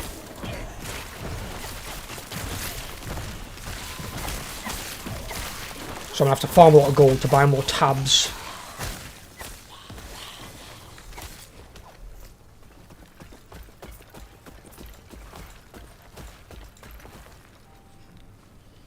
I'm surprised that it doesn't warn you in-game your campaigns will be out of date if you apply this update. Allow you to not to apply the update so you can complete them. The problem with that is it could create problems across the game for the files in all as well. Because don't forget, it might not be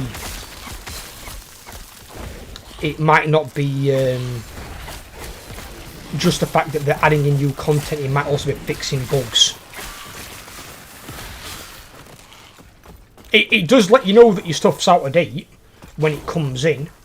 It'll put like an orange icon at the side of your save file and let you know this same save file is out of date and will be prone to higher than normal degree of crashes. Which is why me and Overlord and Jamie generally play until like a big update. If it's a hotfix, we'll still play for it. But if it's like a big update that adds in like new legendary lords, or they're changing locations of current ones, that's too big an update for you to continue. Because then you're going to have people in locations they're not normally in. And the game file is going to struggle to understand why are they there and not here. And you just get a lot of crashes. And at that point your campaign's unplayable. That's why really at the moment on my like playthroughs on YouTube, I want to hope that I time them where I can complete the campaign before a big DLC drops or a big patch drops. Because if it drops and I'm still doing my campaign, it could ruin my campaign as it has done before. My Azazel campaign, I only got to do seven parts of it because the patch they brought in completely just I went into a crash loop, and my game just kept crashing at the same point, and I couldn't get out of it. I tried it like 7 different times. It was like, so I just moved on to the next campaign. But what I will do is, at some point, I will rotate round back to Azazel and do them again. But I'll do them after a big patch has come out, so I can actually complete his campaign.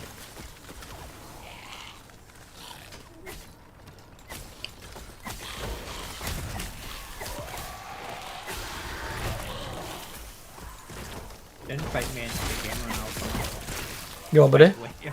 You should send me invite in game. I'll come fight with you. What about? You back in Invite me Warhammer? to the party. On this, I'll do it when I get out of Yeah. this. Let me do this first. Yeah.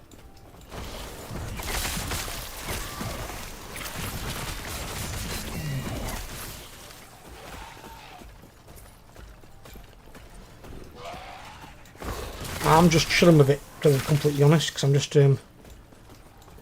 unlocking my stability and my echoes as I go.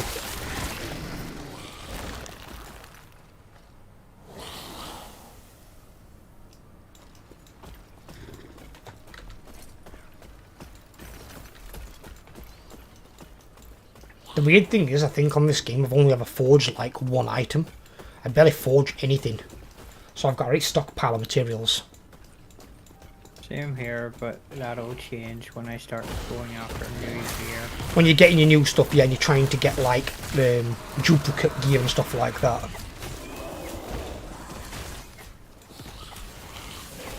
Whoa.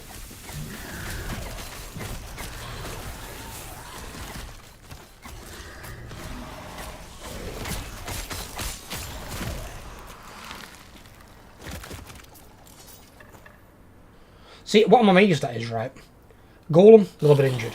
Wraiths, rocking, stocking. 2 skeletons, my 1 Death Knight. My stuff never dies. They're such beasts. I love it. What I always find weird is when you're having fun in a game with a really strong build, and the developers are like, "Oh no, they're having too much fun," and they nerf something. It's like, well, isn't the purpose of your game for us to have fun? If you then take away that fun thing, you're basically driving people away from your game. It's like, don't give us what you think we want, or what you're saying we're gonna have. Give us what we want. We're your player base, we're the ones that pay your wages, basically, and keep you in a job. It's like, we don't buy your content, you're out of a job.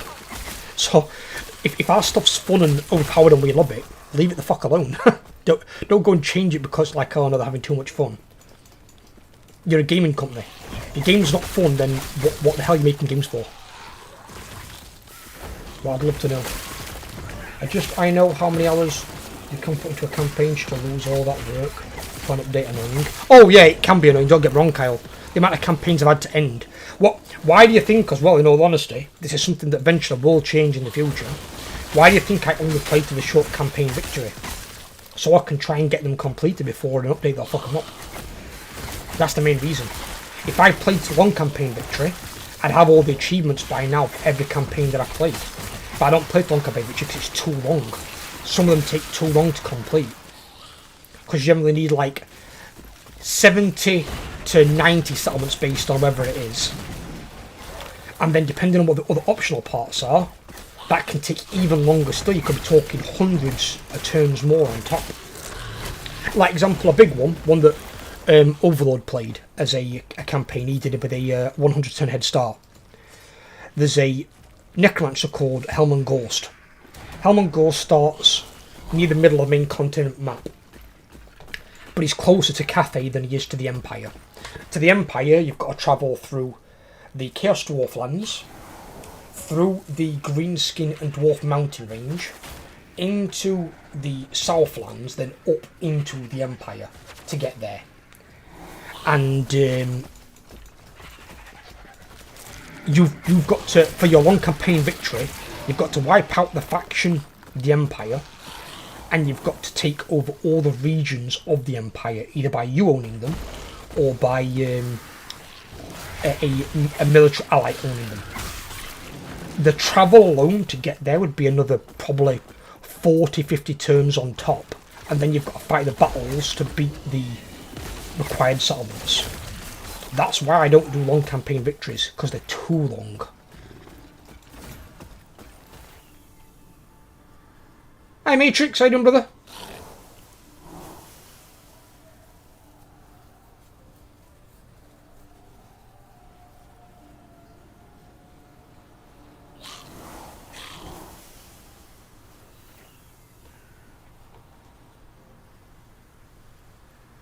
I just made a faction selector wheel for Total Warhammer 3, taking out the ones that I don't want to play. So because all these items are garbage on here, Overlord, could I just banish this guy then instead? You could banish, yeah. So I just banish him because these are all crap to me. I don't need any of them. You could always just challenge him and then sell the items for the gold. Yeah, I suppose I could. It's just that he says banish this nemesis and then I suppose if you challenge him you get new items, well, won't you? Yeah. Yeah, it's fine, fuck it, challenge him. If you banish him, you don't get any XP. No. Holy Christ, he dropped enough. That is too much. Apparently, this spinner wants me to play Slanesh. Too much. What, Nakari? Yeah. Don't put it on a spinneret, dude, really don't. And at some point we need to look at making you jump up to legendary. Yeah.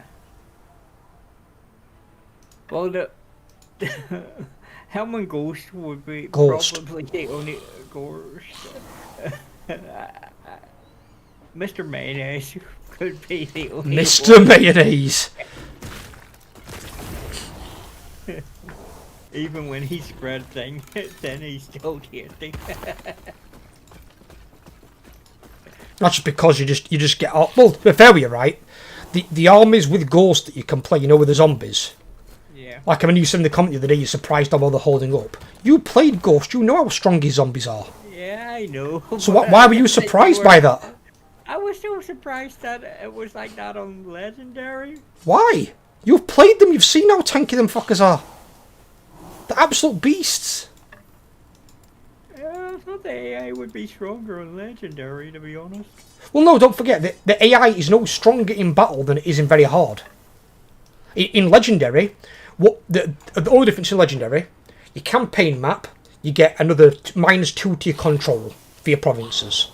The enemy can recruit 2 more units per turn, so they recruit 8 instead of 6. They get more upkeep reduction than they do in very hard, so they can recruit more armies. The only thing in the battles that changes is they... And hello, Matrix. I've already said hello to you the first time, buddy, but you're alright, yeah? Oh, you're saying hello to Kyle. You just woke up, you lazy get. The only thing in the battle that changes, you can't pause initial commands, and the camera is a realistic camera. So you can only look so far around the unit. So if you've got units, say, 2 ends of a city, you've got to then double click on those units to have the camera go over to them. You can't travel across the city to go and see them. You've got to double click there, and you can only look so far within the camera. And the enemy units are all hidden until a unit of yours can physically see them. They're not just automatically revealed. So you don't know where the enemy units are, although the AI generally deploys in the same location in most battles anyway. But I'm going to say, you played in that difficulty. You know exactly how... I've never played in Legendary, though. Well, you have for your battles, though, essentially, because very hard is the same. Because you were saying how tanky they are in battles, and you've played Helm and Ghost in battles. Your zombies are just as badass in Legendary in the battles as they are in very hard. Very hard. Legendary isn't any harder in the battle, apart from the realistic camera and the fact you can't pause and issue commands. You've got to do it all real time on the fly. So it just adds like that a little bit of pressure to you, especially if you're getting ambushed. If you're getting ambushed, it's horrible.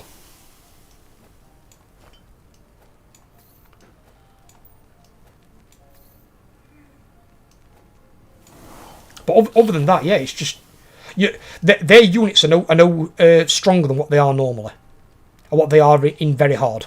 In very hard, you get the enemy gets the same stat increases that they get in Legendary. Yes. They're no tougher. So if you can beat them in very hard in a battle, you can beat them in Legendary in a battle. You've just got to then be able to do it without pausing the battle all the time, because you can't issue commands anymore that way. But it does make you better at microing. You do get better at it, because you can't then pause the game.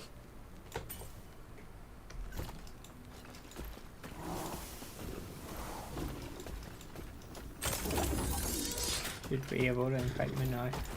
Oh. Yeah, give me a sec. I'll get you. Here. What's this stuff? Is this stuff actually good? No. Hell no. No. No. Yes. That's a lot to her.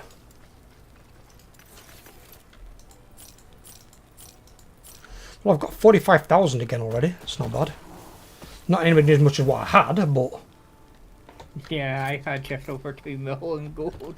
I didn't have that much, but I had a lot. I were like probably 500,000-600,000. Because I was literally selling anything that was no use to me. But one of the good ways you can get items as well is like I just got a key there for Soulfire Bastion.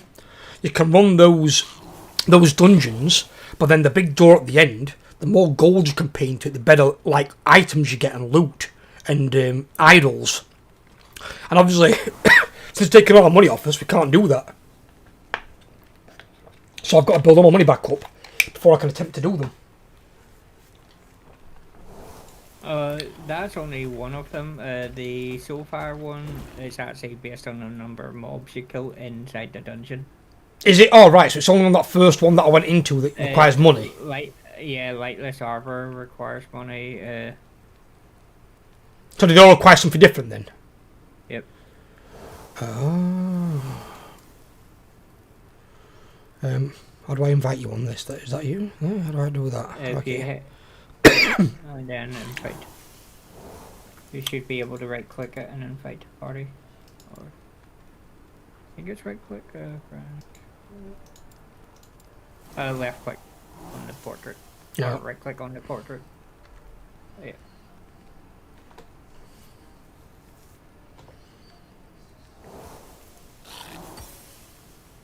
There we go. Yeah. He now says SpectreGaming in upper left as well.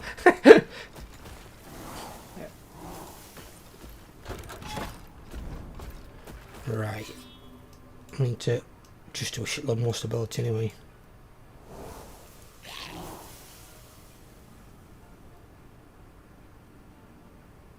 I mean, that's the one good thing is I had a shit ton of keys. I didn't have a lot of keys anyway, so... I was stacking them up till I got to level 100. But that was my plan to save some as well, for that purpose. But I also wanted to save gold, because I didn't know what I knew now until what you told me. And you need a lot of gold to get the best rewards.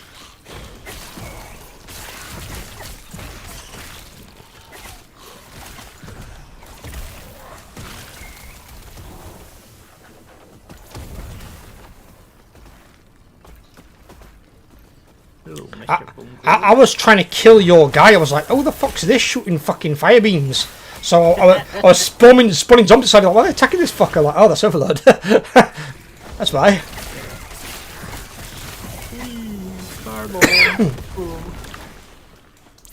One of my favorites. I'm assuming your spells and shit can't hurt me or my minions, right?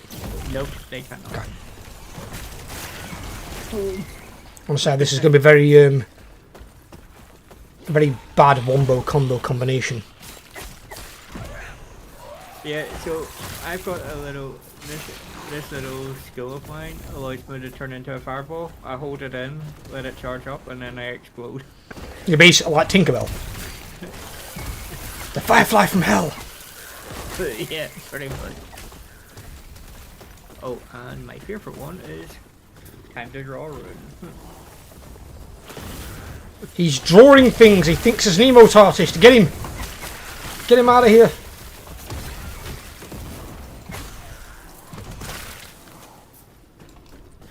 Think Doctor Strange, I'm casting a magical rune spell. Predict spell. Did any of you guys see the thumbnail for the stream?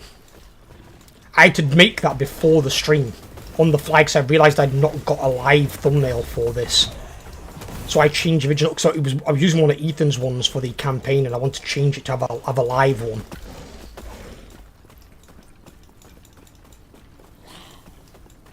So I was like, shit, I need an image. And then I thought, right, I'll put my banner up top and I'll put all my stuff in.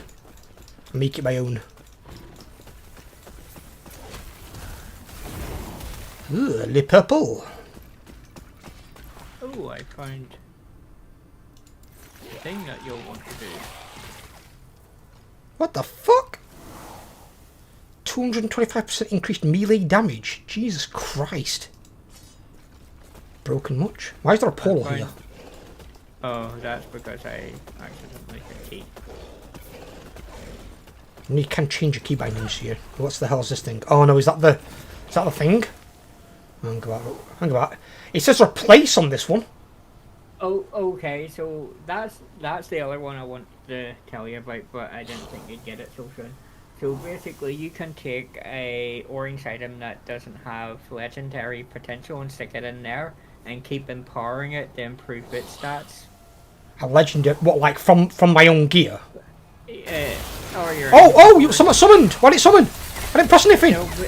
There'll be two, so there will. Huh? Oh, I didn't get to pick anything.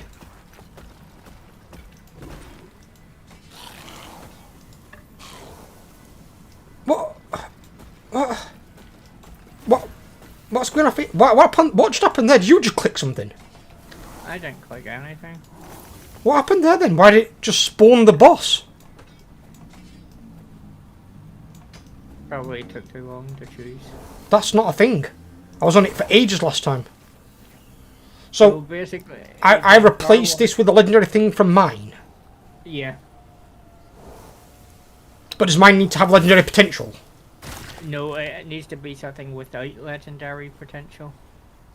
So what? So like a purple item? Orange. What? So like my body armor? Yeah, your body armor, but you don't get that back if you empower it. So basically, I mean, I you don't get have it back. What is the point of that then? So basically, what you have to do is you have to say you've got another chest armor, put that chest armor on, and you can empower your piece of gear 3 times, and then when you challenge him, it'll come out as one of the uber unique items. It'll increase its stats and give it more abilities and increase stats. But it's got to be another legendary. Yeah. I don't carry one of those on me. Well, yeah. So it says place a unique item. So that's one. That's. Or Weaver's Will. Well, I've got Weaver's Will on this one. No, it has to be a unique item that's already a legendary. So it has to be a unique item that doesn't have legendary potential or Weaver's Will. Oh, fucking hell. Okay, that one has. Alright. That's very situational thing, that one. I like the idea of it, but it's situational as fuck, because that means you're going to have to be carrying around a legendary item on you for that particular thing. And even then, you're not going to get the item back, you said. You don't get it back straight away, so what will happen is you'll find this guy 2 more times, empower it 2 more times, and then on the 4th attempt, you have to challenge him, and your item will stay in that slot each time. Oh! Challenge him, so it allows you to empower whatever item you've stuck in there, empower it again. How do you know the maximum number of times you can empower it? How do you find that out? See those little red dots? These things here? Yeah. So each of those, once that's full, so you can empower 3 times, and Right. then once that's full, you have to challenge. It won't. Give Otherwise, you you'd lose the item. Oh yeah. Right, okay. So, I'm better off in this case just challenging him and getting a random... Or you can empower him and it'll give a Hey, side chucks! thing, and that's... What, I'm sorry, what? Yeah, just challenging him will do. Well, it says you get a random unique item if challenged. Yeah, so it'll give you a random unique thing instead of placing anything in there. So realistically, then, if you're going to use the empower system, you want something you intend on keeping. Yeah. But you want it to be something you can keep, but you're willing to risk and empower it. Yeah. Right, okay, right. That's why one of my items I have 2 of, so if I ever get that option to empower, I can put one in and just keep the other. And then keep the other one equipped. Right. They're identical items, but...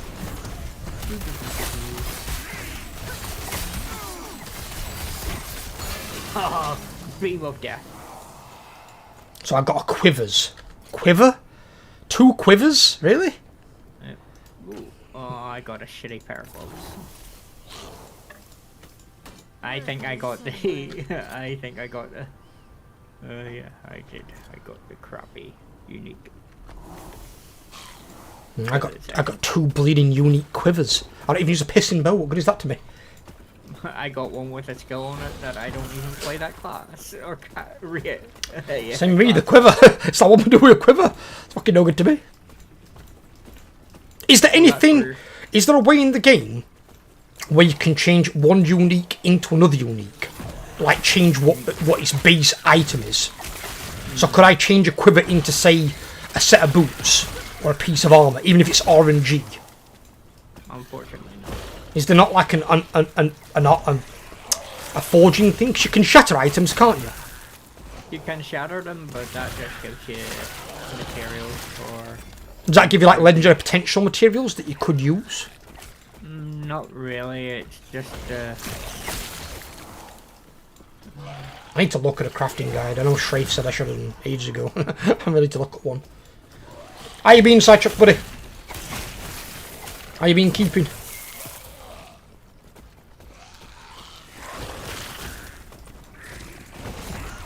Are you still wowing it? I was saying to Matrix on previous stream, I might, once I've got consistent money coming in from YouTube, I might be returning to WoW, but just for classic vanilla, and make a guild on that where we can all play together and just chill out. And I'll stream it like once a week, and we'll do like a big raid day, like a 6-hour raid day or something. If people really like it, then I might do both streams as well. But I think I'd like to keep one option open for something else, ideally. Worthless, anyway.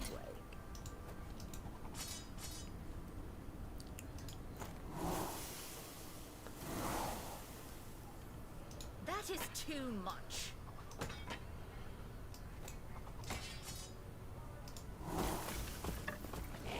There we go.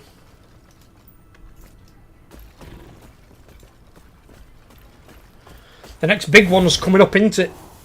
The next big one. Have you heard about the offer that the Chinese guild's been given by an entrepreneur? There's an entrepreneur who wants a Chinese guild to win a race to world first, and he's offered them the equivalent of like, I think it's 1 million or 10. It might be 10 million. I think it's 10 million, because it's split across 20 people, obviously. And it's 10 million in basically, I think, like UK or American dollars, and he's offered them that if they win a race to world first. If they don't win it, it's going to increase by, I think, 7% every time until they eventually win it. I'm like, if I'm the Chinese guild hearing that life-changing amount of money, I'd be thinking, hang about, let's lose next 3 race to world first and then win 4th one. We've got a rate stash. You get like a 20 fucking like 8% increase. I'm like, yes, 28% more on 10 mil. Fork over that moolah.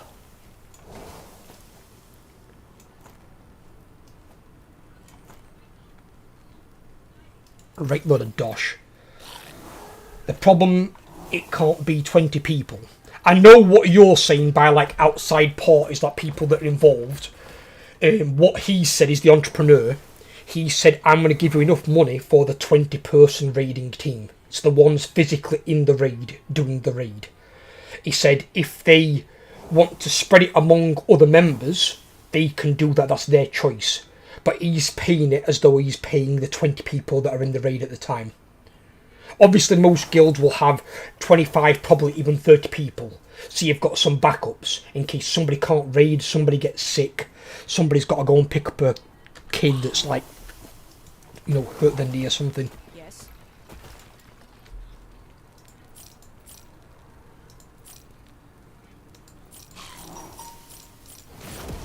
But even then, 10 million's a lot. That's a hell of a lot. So I think that split would still be a lot of money to a lot of people. Like my big glowing magical circle. It's very pretty. You're like a virtual Banksy graffiti artist that's temporary there. I was thinking more Stephen Strange, you know, with the sling ring. He's no artiste. The hell is this thing?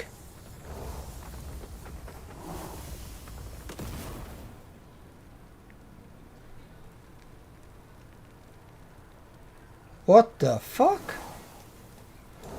That's sort of class as a weapon. Oh my god, that's disgusting. That is disgusting if you take ranged casters, yeah. You seen this fucking thing? Yeah. 120% increased damage from spells and bow attacks. They leech 10% of the damage by their bows and spell attacks as health. 9% increased minion bow attacks and 7% increased minion cast speed. Why can't I have something like that for melee minions? Because then that I would equip in a heartbeat. Because the bulk of my minions are melee.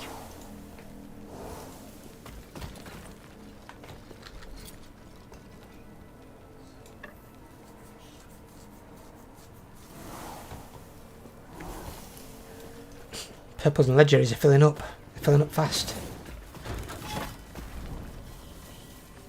Ooh, that's a new Oh, one. hang about as well. Give me, will you hang here a sec? Let me, I'm just going to go back. I want to visit, oh fuck, how do I get out of here? You have to use a teleport.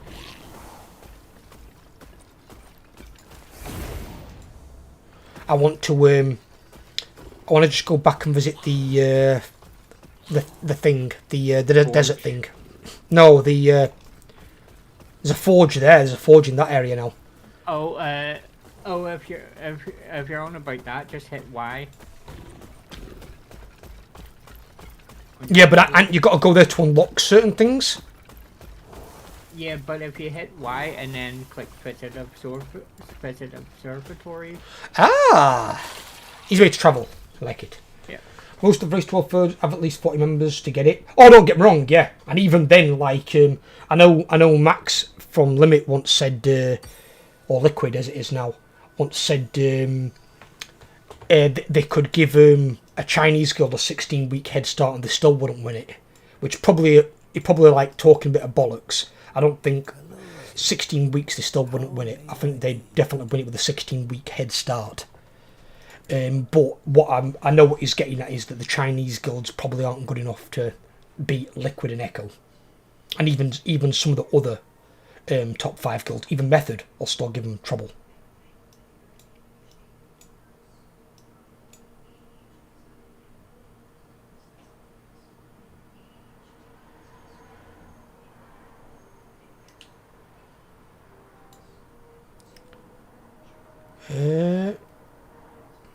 Where was that thing? That one was it on here. It's this thing. That's still equipped.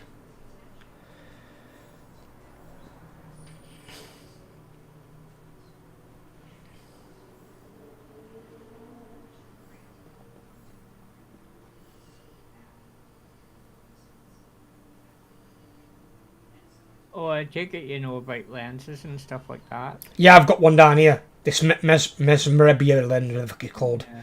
It's 10% increased chance per rank to find relics. I'm just looking at what I've got on here. That's unique wand, exalted shield, exalted bow, exalted offhand catalyst. Ooh, that could be decent.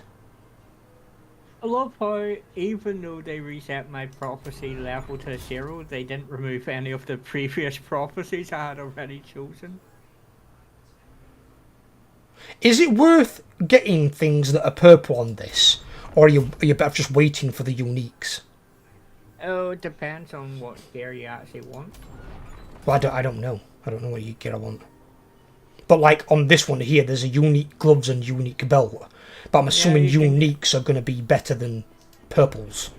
Well, uniques are better, but you can't guarantee what the unique will be for. I mean, you might get a unique drop and it'll be a bow. Or well, no, not if it's a glove or a belt. It's going to be a unique belt or gloves. Yeah. Or what I meant is it could be something similar that... It could be something not for my class. Yeah. But still, if it's unique, you're not just getting one eye. You can farm it multiple times. Oh, until you complete the prophecy. You only get the unique once you complete the prophecy itself. So this is fulfilled 2 times. Death of Arena Champion. Condition Met Arena. Unique reward belt. Click on that. You need arena keys, and you need to go to the arena and defeat the final boss in each time. Right. And that has to be done twice, which means you need 2 keys. More if you die, because if you die, you have to... That one there says, Death of Boss 3. Condition none. Yeah. Reward unique gloves times 2. So when it says Death of Boss, is that just any boss? Boss as in, so you know when you charge up your thing on your monolith and you do... The final monolith boss, like that abomination thing. Yeah, that is a boss. So you need to do that 3 times. Or so I could activate this one now then and just start farming that one, yeah? Yep. Fuck it, why not? I mean, for example, and then it changed the prophecy. So think about it then. So if it's changed the prophecy on this, where's that other one stored that I just bought? Follow me. See the guy in the center of the room here? Just do the snake guy? Yeah. Talk to him and... right, okay, so that's now what's filling these circles up. Yep. So There's only so many of these circles. Does it expand and do you get more, or do you run out of space eventually? Or when is it completely, does it basically get rid of it? When you complete a prophecy, it gets removed. Ah, so you can do more. Yep. Got you. Right, okay. For some Starting to reason, they understand. reset my prophecy, my faction level, but they didn't remove any of the prophecies I had already chosen ages ago. Well, at least that's something. Yeah. Something better than nothing, brother.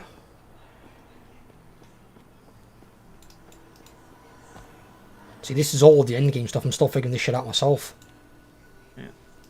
It took me a while to work it out as well. It is a little complex, but I like it. And the fact that as well you've got the two options in the end game, one which is more for you solo, and the other one is interacting with other players and trading. So you can go down either route. And I like that. I like where you've got the option. Choices is always good, but just... It's trading's not what you think. It might not be, no. And obviously I won't bother about trading with other players anyway, because most ARPGs are designed for single-player gameplay. Oh, no, the trading thing on it is absolutely ash. They need to add a search function. So basically, you get a chest that you put things into, you list the items on how much you want them to spend, but you need favor to put the item up. The only problem is, because there's so many items up on it, you can't actually... You can say you want to look at weapons, but you can't specify it. The drop-down menu for looking for whatever stats you want on the weapon is absolutely answer for... Right, so in which case I made the right choice then going for the solo one where I can just duplicate all my items and stuff. Does me, if I remember right, wasn't the OG Last Epoch completed for endgame? The OG Last Epoch, this, as far as I know, this is the only Last Epoch. What does it mean?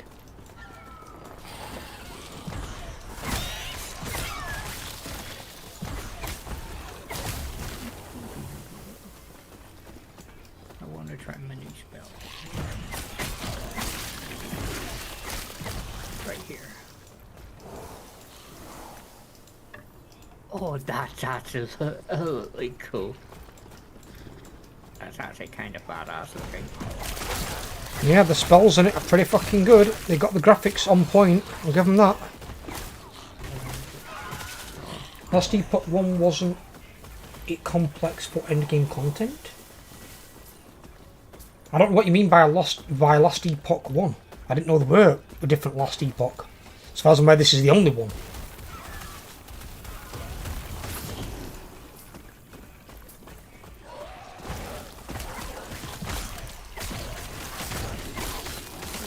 I'll let you see it once it's ready to be cast again. Here. I'll do it here. Do. Look at the lightning. Fucking Christ. I mean, just that level, the detail of the lightning arcing between the enemies is just... Lightning. Normally, in some cases, you're better off sticking to like one element and empowering that element, because then you can obviously make all your spells that much stronger. Because you won't always get like fire and lightning damage on a piece of gear. Oh, it might be lightning damage, but it gets empowered by my fire damage because of my build. Alright. So it's still a fire skill, but it deals lightning damage.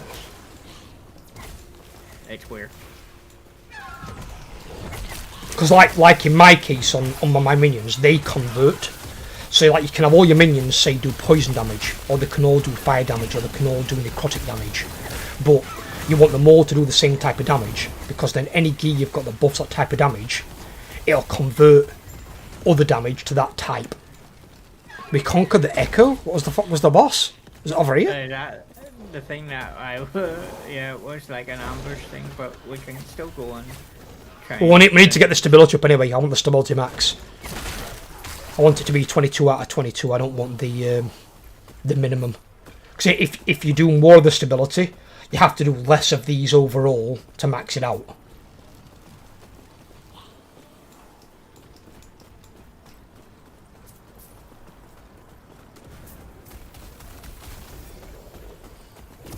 plus there's always a chance of finding one of the mage things. And there's purples here. Something dropped. Love them, they're purples.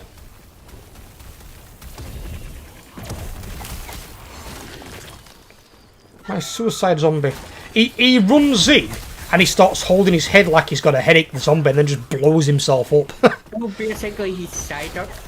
Yeah, he's holding his head like Psyduck and then just goes, ah! And just blows up. It just takes him with him. I'm thinking Path of Exile. Ah, Kyle, yes. Yeah, Path of Exile is an ARPG. It's in the same genre, you're not wrong on that, but no. There's only one Last Epoch. And I hope they don't ever make a Last Epoch 2. I hope they just update this one. Because games like this that are like an online service game, you don't need to make a second game. You just update the game that you've already got. Making two of them is the stupidest thing you can do. Because then all you do is just split your player base. Like when they bring out Path of Exile 2, they've already said it's going to be less complex. There's going to be less things that can one-shot you. It's going to be more friendly for newer players to get into. So a lot of your veteran players are probably going to stay in Path of Exile 1, and a lot of the newer players are going to go into Path of Exile 2, which also you can move with your keyboard. You don't have to move with the mouse by point and click anymore. So you're going to get a lot of newer players on PoE 2, and a lot of the older players on PoE 1. Some might do both, but I think obviously you can't play two games at the same time. So you're going to be on one or the other. But all they're going to do is split their player base. That's ultimately what they'll achieve.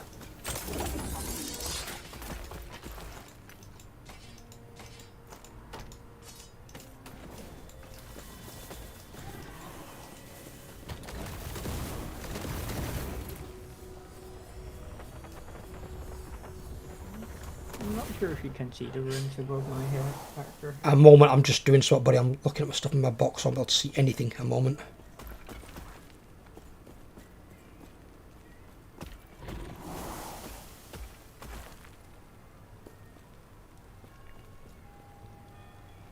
Well, there's 3 o'clock, by the way. Why do you get 185% increased stun chance with a fucking sickle? It's ridiculous.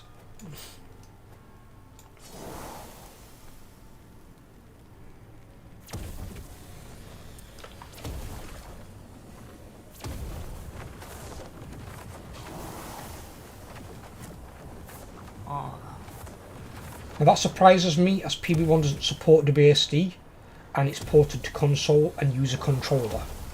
PB1 doesn't. PB1 is, as they've said, they keep it traditional to ARPGs, point and click, which is apparently what PoE have said they're going to do with the Last Epoch have said they're going to do with this, which I think personally is a bad idea, because they can have it where you can do either.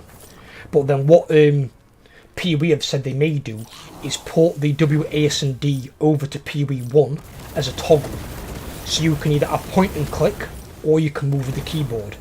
Now, since every game these days moves with WASD, why would you not have that as an option where you can move with your keyboard? I know that ARPGs might have been brought out as point and click, but I'd rather not be clicking all the goddamn time. Let me use my WASD, and then let me use my abilities with my mouse when I want to use my abilities. You know, I shouldn't have to fucking be clicking all the goddamn time, because you don't use your keyboard. My hand's not on my keyboard, it's resting on my chair.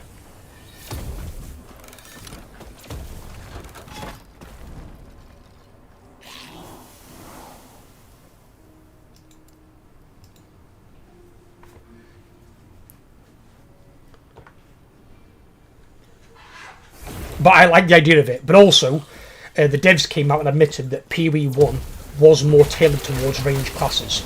Playing a melee class, because so much stuff can one-shot you in PoE 1, was pretty much unbearable. Because all the stuff that could one-shot you had to get into melee range, for the most part. So it was safer to play a ranged class, where PoE 2 is going to be more catered towards melee classes, than making it more bearable for melee classes. They are tweaking PoE 1, so melee classes can be a bit more fun. That's probably one of the reasons I didn't enjoy playing my Lazy Boy build as much in PoE 1, because PoE 1 I was playing Necromancer, who basically has to be in the firing line with his minions, but I was trying to build like a tanky Necromancer with a shield, who could then at least take some damage. But that much stuff in PoE 1 can one-shot you. You can get one-shot by like a rare boss and then a bunch of mobs. You know, it's just, at that point, it's not skill, it's just unfun. Just ridiculous at that point. It's really, really stupid. Oh, and this is the ambush for this one. Kill all these normal mobs first, get them out of the way. I'll just stand there and get Oh, is that the boss? Yeah. Was that the guy over there that you summoned from the challenge thing? Oh no, that's the actual dude. Like I said, I can just stand I there just and saw him take- run past me and start fighting my golem, and I was like, alright, okay, I'll leave that mob over there to fight. And I'm like, I realised like 10 seconds later it's still not dead. I'm like, hang on, what's going on here? What? Yeah, I just stood there because my ability is a fire shield, so as they're attacking me, they're getting damaged, and I'm getting healed at the same time. Right, so this one's got yellow boots, it's got a unique ring. Holy crap on a cracker! 582 minion armour. Ooh, I did. 10% chance to summon an illusionary tree when you are hit. I can summon a tree that's an illusion. Somehow I think they'll tell the difference between a tree necromancer. Oh, my one. So, if I empower this, it's going to gain more stats on that item, or does that item change? That'll gain more stats. So will that stay then for the next person, or will it be different? It'll stay for the next one. It'll stay until it's been challenged or dismissed. Challenged or banished, right? Yeah. And obviously, though, I'm guessing once you reach the third stage of empowerment, you can't empower it again. So that'll be like greyed out or whatever. It's a bit like if I do the one that. So, I've been empowering the same helmet for the last 3 ones every time we've done one of these because I get to summon my own boss. So I'm assuming you get your, so you do yours, you summon your dude. Yep. We'll do yours first, because you know what you're doing with it, and I'm just standing here taking. my golem's tanking for you, dude. It won't do anything. Don't worry. My golem don't die. So I'm going to. Because my golem's got a taunt, so he'll just stand there and just like be like, yeah, whatever.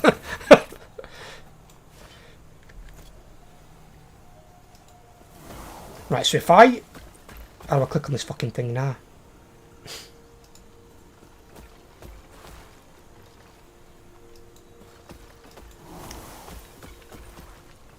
I don't know how to click on it anymore. Oh, there we go. Yeah, you have to wait for it to repop. So if you empower it, does it gain more stats or make the stats that are on it already bigger? It gains more and improves others. So 1 second. But you don't lose the ones you've got, or do you? No, you don't. You don't, right, okay. So I sent you a screenshot of the helmet that I've been empowering. Let me have a look. So the red ones are the empowered stats. Why is your thing red? Mine's orange. Because it starts orange. If you empower it 3 times, there's a chance it becomes a legendary like that one. So what's orange classed as? For orange was legendary. Orange is not. Orange is unique. Red Oh, is right. legendary. Well, I've got a legendary ring then. Yeah. Look at the stats on that helmet though. +6 to one of my skills. Increased area of that skill. Fucking hell, It's yeah. always. Well, yeah. even then, stats at top. 52% mana spent gained as ward. And how you piss out magic, fucking hell. Fucking Christ. What is that thing? So Elemental Nova is always a tri-elemental. Huh? So does it mean it does all 3 elements? Yes. Good So God. it's one of my skills. If Well, I'm going to empower then. So I'm going to do, I'm going to empower. You convinced me.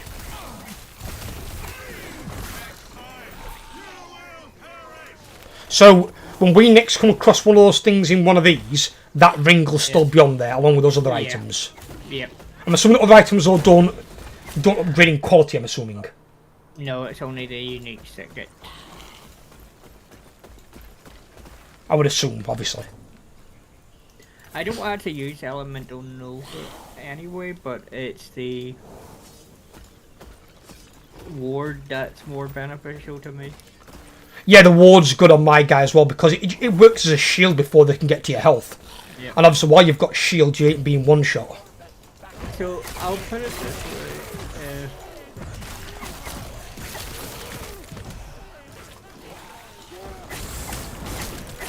I start with a base ward of 1065, and as I'm channeling, it's going up. I mean, I think, yeah. And because my mana's still not really going down, I'm channeling here. I'm already at 1100 wards. Yeah, I've seen a guy playing Necromancer with a ward gain build, and where it drains your health and gives it you back a shield. Now, this was weird. He had 101 health, which I think, think about, if he loses his shield, he's screwed. But he had 14,800 shield. Yeah. Like, so basically, he's got 14,800 and then 101 health. So they've got to get through that shield before they can even hit his health. Yeah. Now, if they bring out something later on as a mob or a boss that can bypass shield and hit your health, it's fucked. He's dead straight away because he's got so little health. But actually, that's where resistances come into play. Yeah, but with 101 health, he still won't survive. you're gonna take that damage from a mob. A boss is gonna chuck that damage at you. So basically, if I get hit by anything that does necrotic damage, I'm screwed because I've only got 1% necrotic resistance, and yeah, but you can get some items to build that up though. Yeah. And that'd be a good idea to compensate for your weakness, because some of these things, these monoliths, are going to have necrotic damage on them. Well, it's capped at 75%. Yeah, it's always capped. You're never going to be immune. That'd be ridiculous. Well, actually, I technically am immune when it comes to fire. It's all fire damage. Whoa! What the fuck just happened there?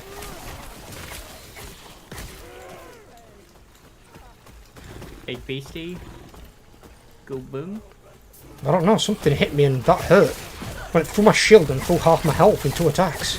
Yeah, well you did say there are, I did say there are some things that do bypass shield. It didn't bypass the shield, it took the shield down. If it bypassed the shield, I'd have been screwed.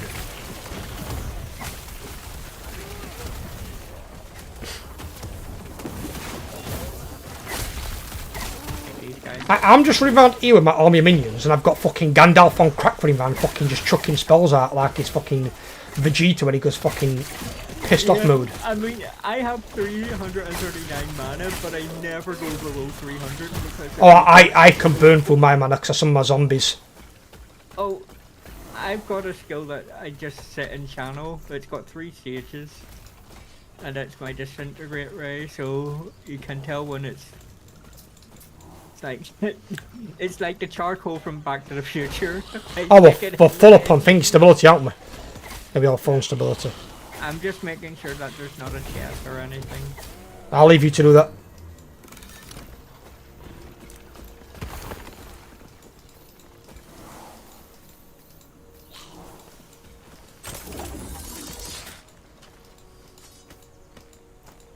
Worthless. That is too much. Nope. Worthless. That is Portal. too much. Take portal. Oh, I'll take Palace of Gold. So that's the other advantage to doing the partner thing as well. Ooh, what the hell is that? You were seeing something? Ooh, that's not loud.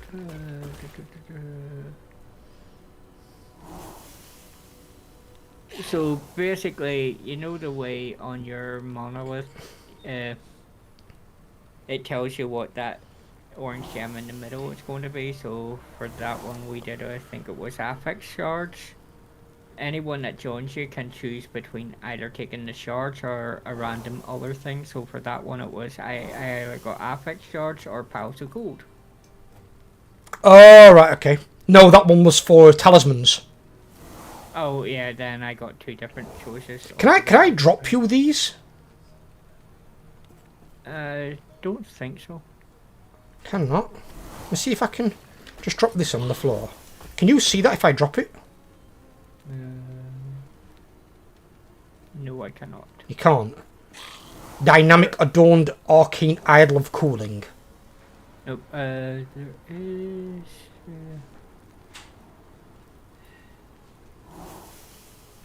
Nope. No? See if I can drop it, because there were 2 there for a mage, and I don't intend on playing a mage. Yeah. The 2 characters that I want to play I've got. Ooh. Oh my god. Yeah. You get something good. You get a Juicy Lucy. Yes, indeedy. Yes, indeedy.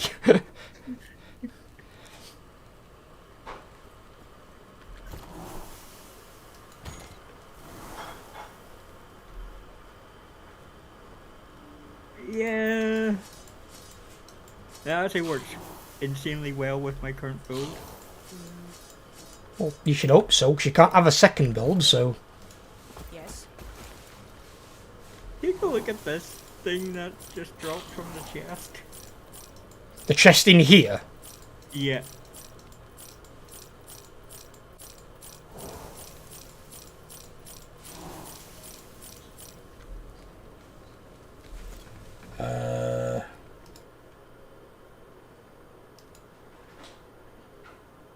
Well, this sword thing. Yep.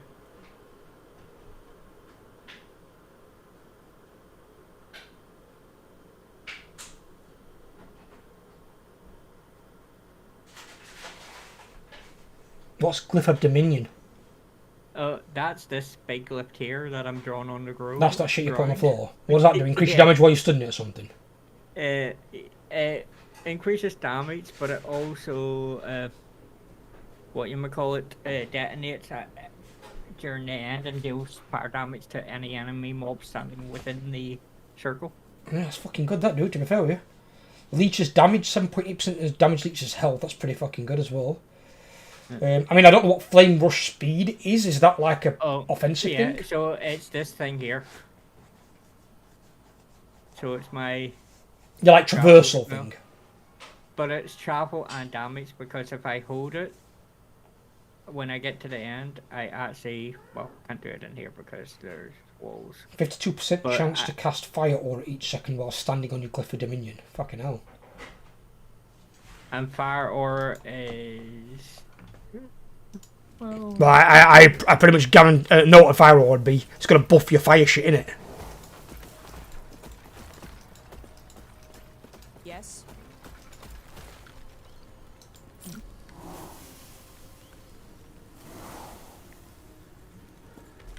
oh, and the sword looks badass. Look at that sword. Give me a second. Oh, it does look quite cool, yeah. Stands out. It looks like it's got dwarven runes carved along the blade. Looks like you just fucking robbed Archeon. But where's my fucking Slayer of Kings, you bastard?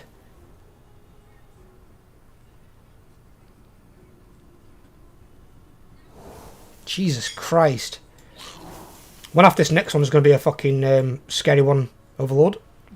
But the thing about the bonus thing is that the sword has the maximum percentage elemental penetration. So I At 20, yeah. 20% of any resistance the mob might have. The one after this one, it's enemies deal 12% more damage and have 200% more critical strike chance. Well, that's where my... That's where you need to be fucking careful. Because one crit could fucking end you. That's where my legendary helm that I just got comes into play. 38% less damage from critical strike.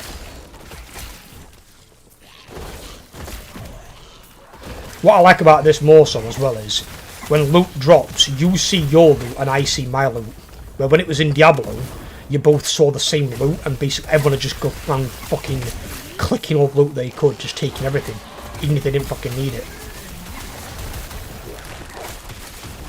Well, I think that's because we're in this particular mode, if we're in the, what you can call it, the tradable mode, I think it's all the same loot, but you can actually trade it between each other. You can, yeah, but what I mean is, we both see separate loot. Yep. I can drop stuff on the floor that you can't see initially, and then you can pick it up then afterwards. So like if something that I think you want, I'll drop it for you. And if it says mage only, obviously I can't use that shit anyway.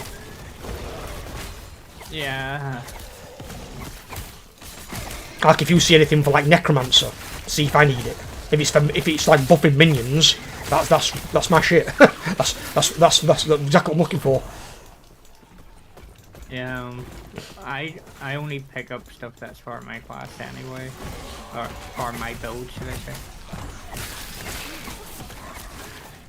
I just pick up a load of stuff because obviously you pick up stuff that you don't need because you can sell it.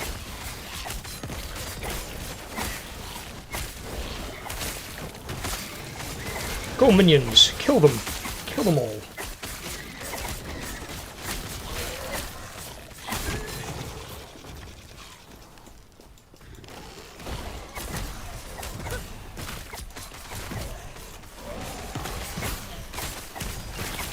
So you know that dude as well, the one that has the empower thing?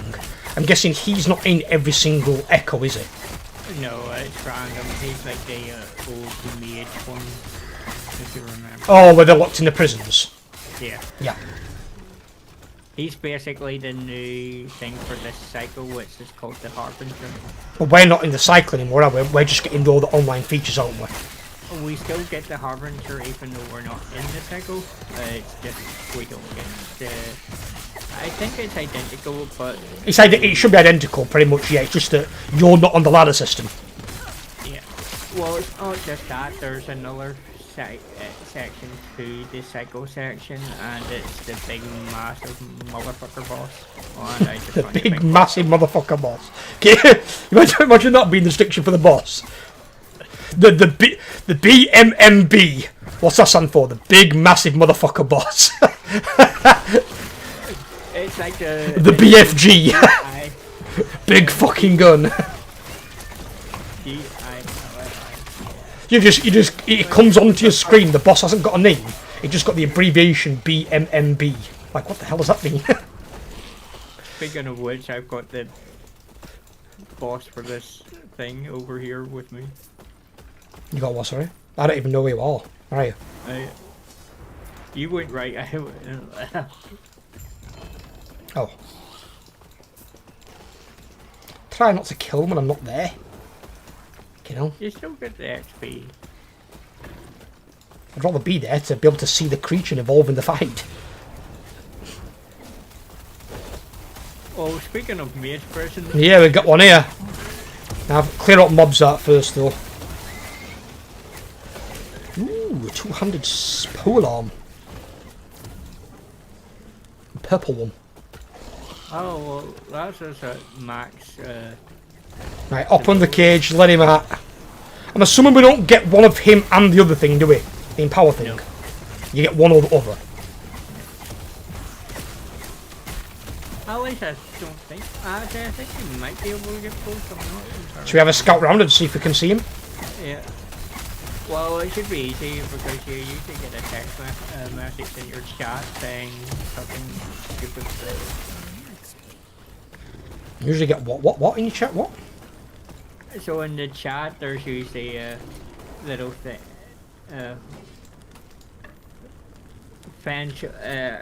orange text that says the eventual remains of a Harbinger's victim lays nearby.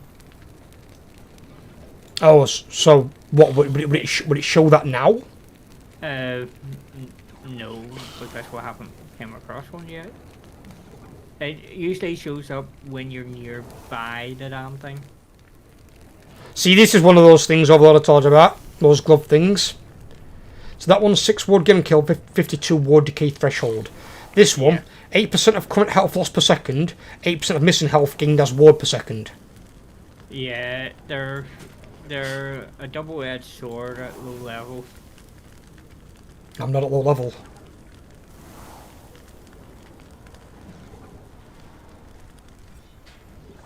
And you technically need to build around that type of stuff as well. Well, you do that anyway as this class. Because all my creatures do it. Whenever my zombies explode, they give me more shield.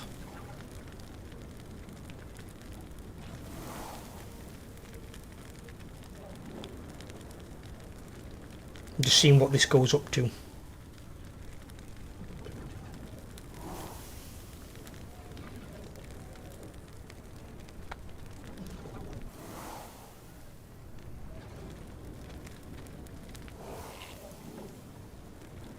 I'm just quickly scouting around the map, ignoring killing anything because, well, I can trust. You can kill small shit and stuff. Just obviously, if you find that dude, just hang on me and I'll come to you. So I've got 1,207, 8 ward, and I've got 246 health. 209 ward, 210.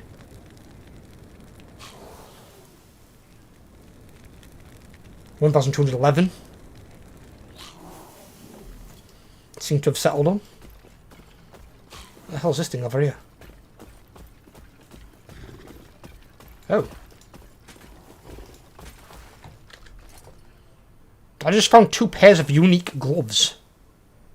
Oh, that would be, you've probably killed enough bosses for your doodah prophecy. Both of them suck ass. They're both for throwing builds. I'm necromancer, so I don't throw anything.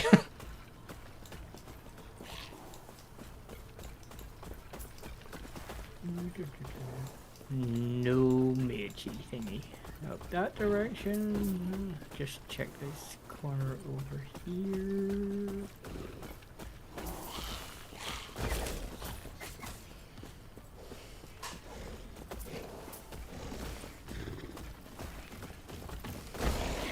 Nope, there is no. No dude in this one. Nope.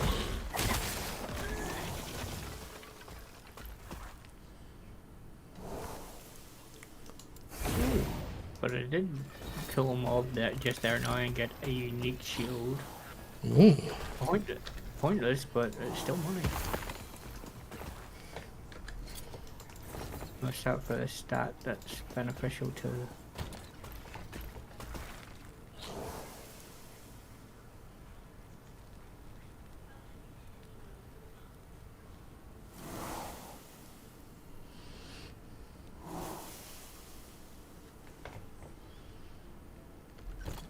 Actually, no, put those in there. Put those in there just in case, and we'll put that in there. That purple. These uniques are trash. I might just sell them. They're worth quite a bit. Yes. Yeah. Oops.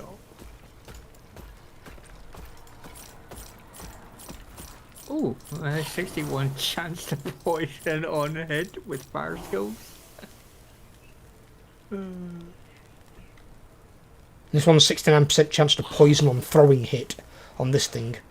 But they're just... no. They're not anything I'm ever going to fucking use. Take care. If I got a unique that was good for my second character, I'd save it for him and then send it to him. So this is one of the random unique items that actually bypasses the fire resistance cap, because this will increase... so if you're above your cap, so currently I'm above my cap by almost 100, so this will add an extra 100% to the chance to poison hit.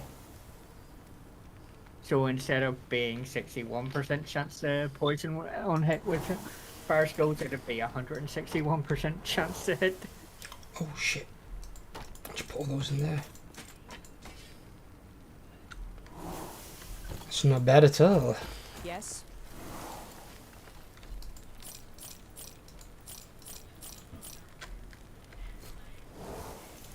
Take care.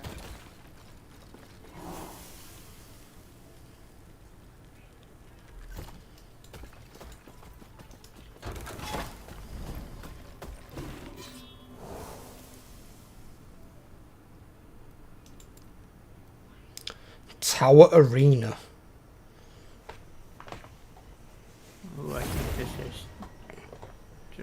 stand still. Yep. This is just 14 waves of enemies. Okay. I'm assuming the last wave is a boss, is it? No, it's just 14 waves. They just get more deadlier each wave. Or more. Well, in this one, it's where they've got 200% increased chance to crit, so be careful. I've got 1800 shield and 600 health. I'm going to go grab this first. Increase our critical strength chance by 100%. Anyway, my zombies, I love that.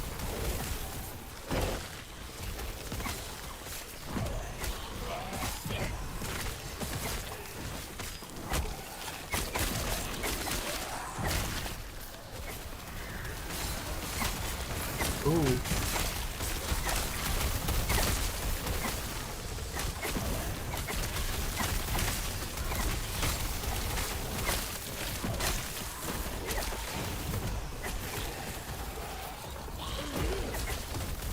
I wonder if the damage mitigation applies to your shield. You know, like whatever damage you mitigate, if it applies before it's something hits your shield. I'm not sure. Ooh. He's a big boy.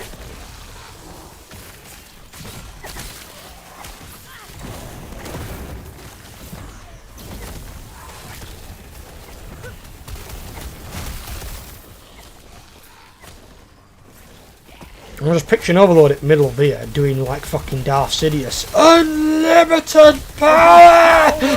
Just stood there, just fucking laser beaming shit. Instead of shooting lightning, he's just shooting fire. And that's the Echo Conqueror. Oh, a ward per second thing. A, what do you call it? Affix rune thing. What's the matter with you? Are you always small? So speaking of unlimited power, if you take a look at this, me firing this laser beam, as you can see it starts at tier 1, tier 2, and then tier 3! We know who's cooking on the bonfire tonight. Oh yes. That was a pretty large one. Ooh, do you want pals of gold or pals of gold? Well, at least you know you can always use money, can't you? Yep. Ooh.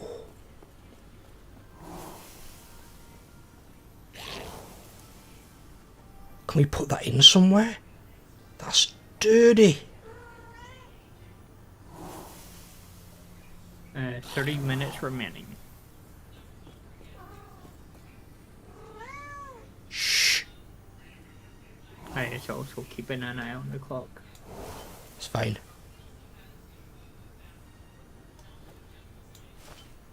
I suppose I could. Let's see.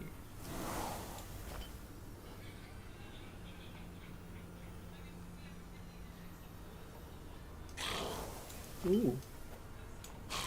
So at the city hall over here, they've got like a big projector screen up, and they're doing like a summer cinema. So the other two movies I could watch today would be the original Jumanji or Footloose.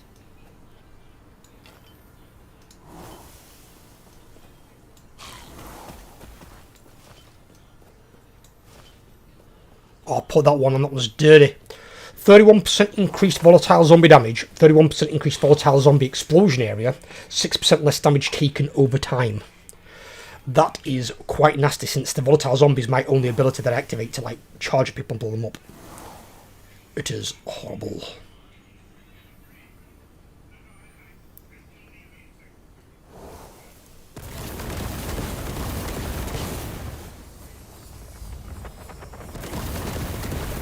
Hey, making so much fucking noise. Oh, Dickhead. if I spam that, my ward goes up to just over 3,000. Don't care, too much noise. And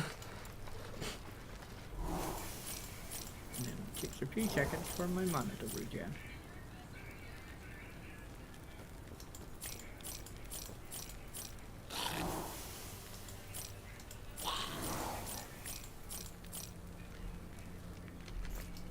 Take care. Oh, I forgot to open fucking box.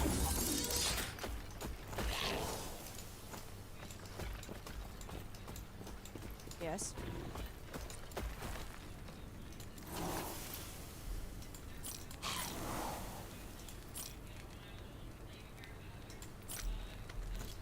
Take care.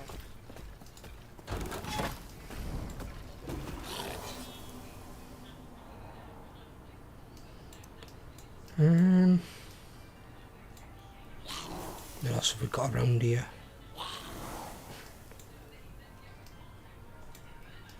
Yes, that one.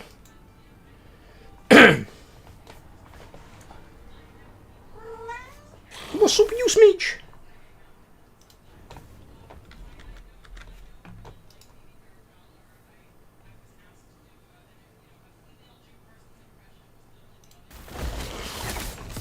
Oh god.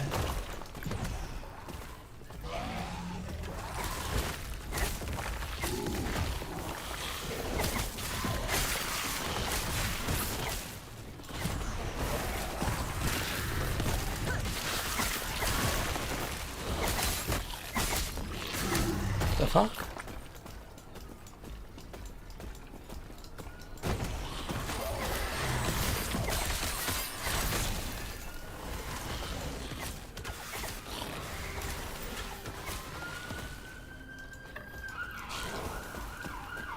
Oh, and get this over as well. I need £1.74 for my next payout from YouTube. So I'm gonna get that from ad revenue alone over the course of the month. I don't know how it came to that exact number. That's really weird. But obviously the ad revenue adds in some weird numbers.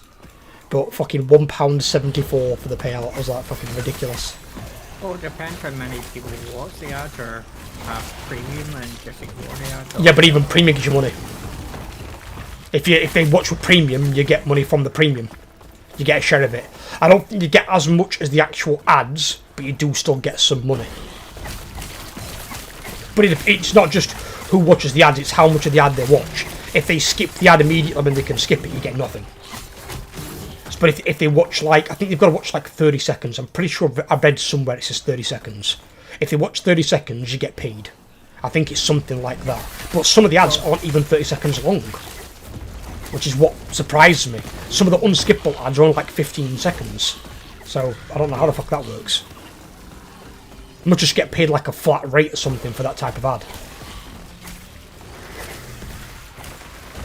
That's all I can assume.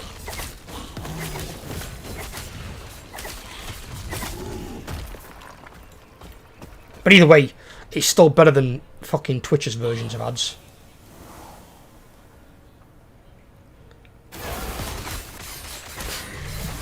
Oh, you've got the boss up with you now. Okay, what?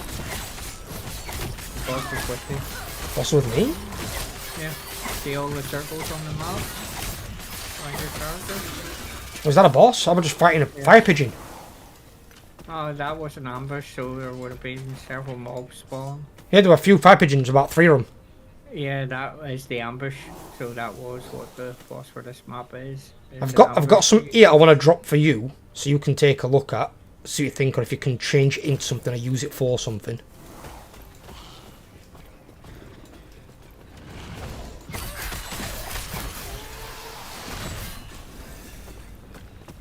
Give me a few seconds to get up there. Well, I'm looking around anyway because I'm trying to see if we've got one of those guys. Oh, in fact, you're here. Well, I've got this thing. If I drop it, see if you can see it. Can you... Oh, wrong thing. What's that purple one? Can you see that purple one? nope, I can't see anything. Oh, actually, is that the shade stagger? Eviscerating Coral Wand of Sleet. It's a wand. It's a caster thing. Oh, nope, I can't see it then. So how is it we trade then? You can't? We're on the non-trade thing. I thought you said you could trade. Oh no, if you're with the merchant guild, you can trade, but not when you're with the. Oh, so if merchant guild, you can drop things and trade with people. Yeah. Got ya.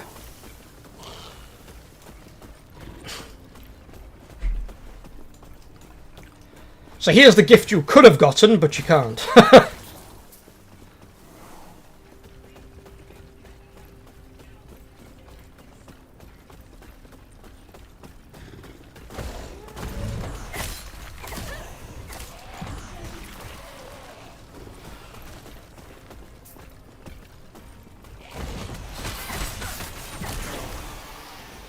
Level 68.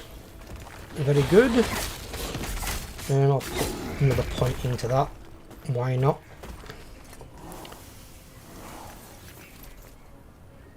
I'm still trying to get us to maximum stability.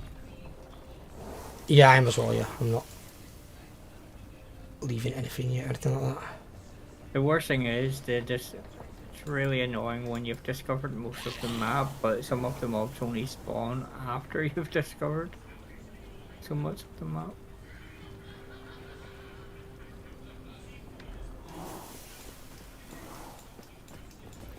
This should do it. Yep. There's max stability.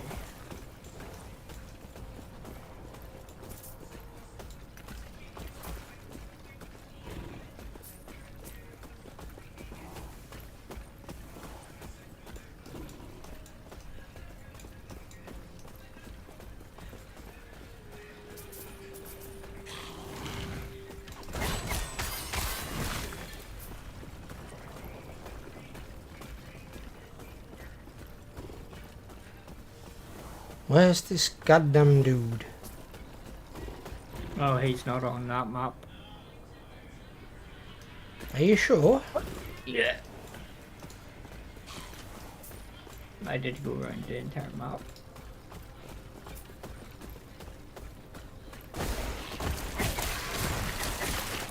I'm still getting mobs spawning fucking here. Yes. Yeah, they keep spawning anyway, even if you're at max ability. Why's that? Just like, because they're like little chaff ones, just in case you screw up or miss a spot, or struggling to find it. I wouldn't have thought they'd spawn after you've completed the echo. That's kind of weird. That's weird.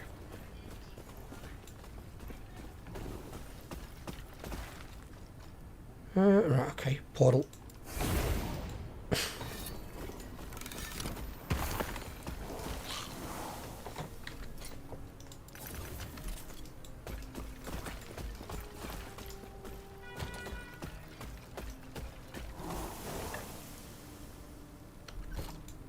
Yes.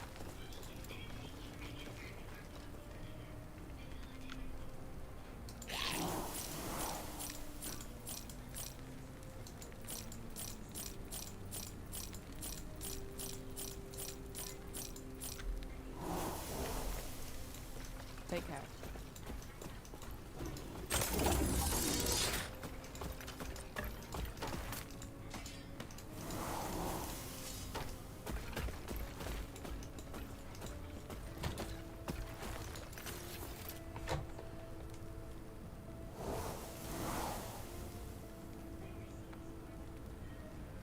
$70 million dodge rating. What the fuck?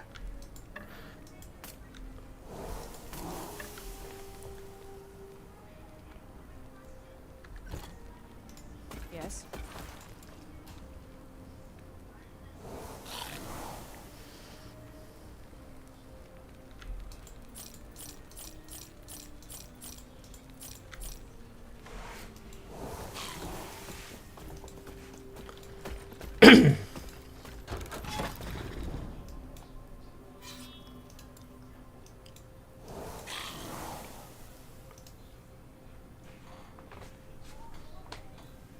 Let's do this one. This one gives us relics. I want relics.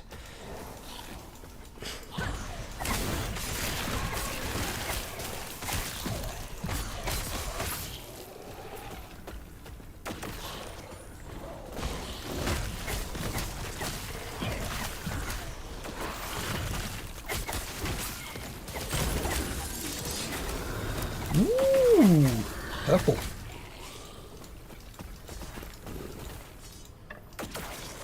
Purple from a chest.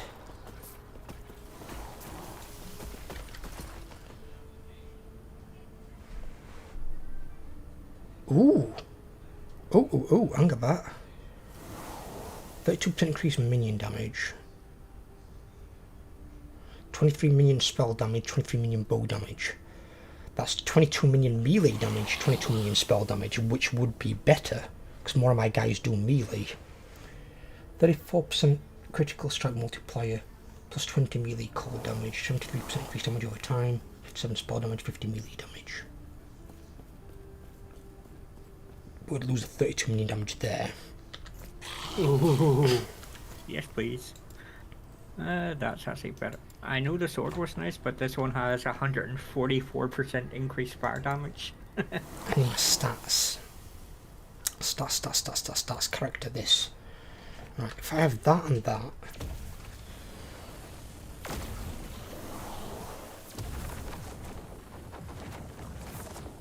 Does it show your minion damage on this? Minion, there it is. Right. Minion damage, minion spell damage. So let me see if this increases. It doesn't, that goes down because that 32% I'm guessing.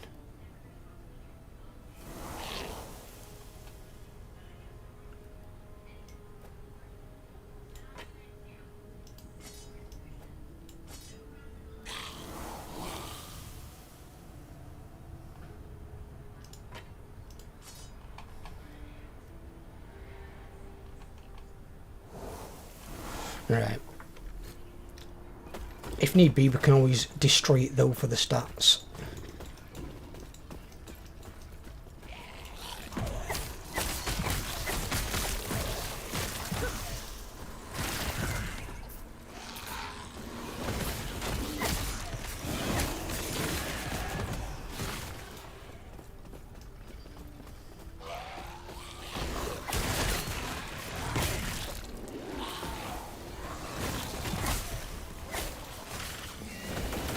Getting charged at by these rampaging goddamn dinosaurs that come out of fucking nowhere.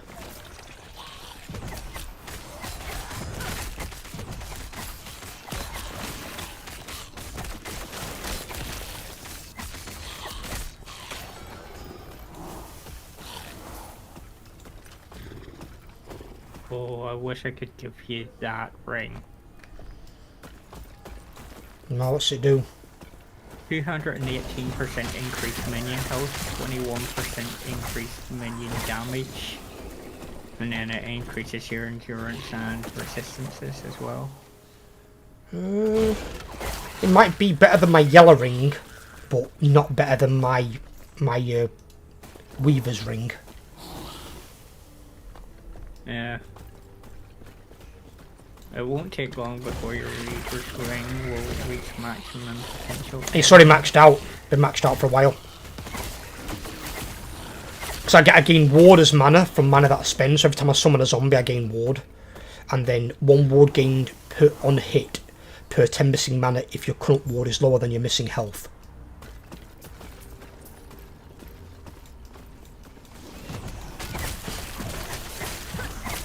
Which my ward's never lower than my missing health because well, my health is now really low.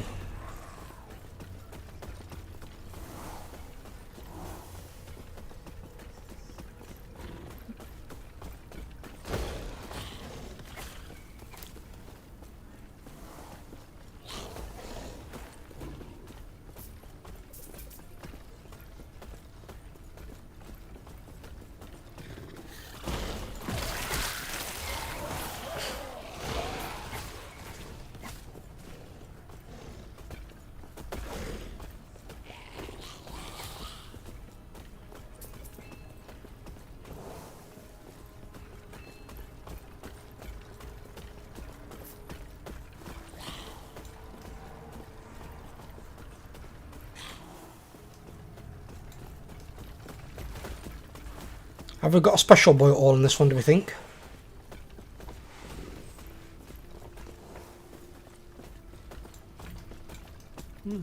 There wasn't one down there.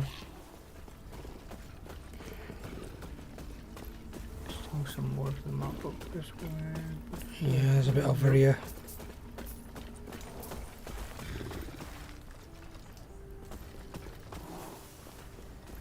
Nope, there's nothing down that way because I came up that way and I can see the map completed down there. No worries. I'm just going to collect this gold that you've left behind. No, Well, I sorry, picked left up behind. what Well, you've got your gold, obviously, haven't you? Yeah. Yeah. He's left in your wake. Need all the gold I can get since they fucking took my entire gold pile and reduced it to 0, the robbing bastards.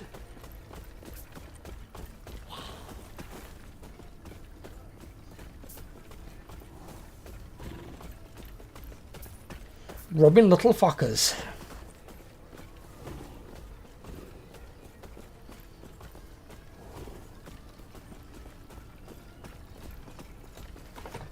Probably got time to do maybe 2 more.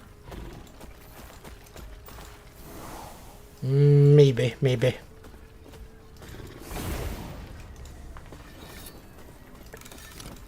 Take care. Pop that one in there. Another purple to add to the party. Yes. Fuck, I need to answer that fucking phone. Oh, Lord. 1 second, baby. That's away. Mess us out then. Can't let me get out. You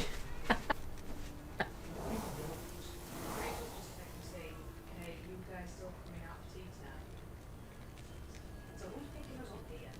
I don't fucking know.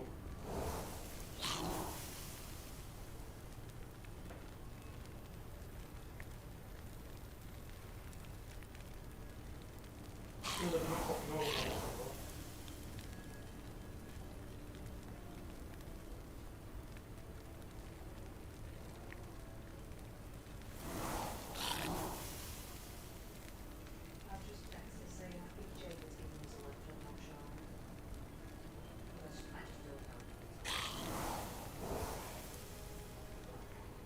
Shall I tell to come pick us up at 5:30?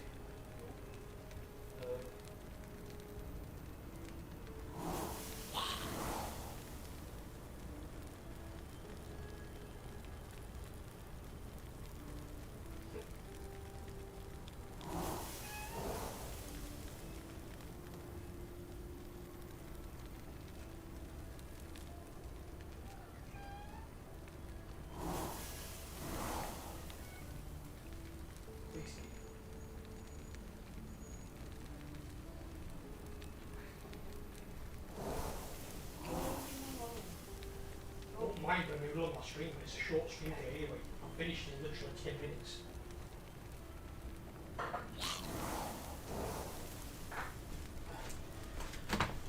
Sorry about that.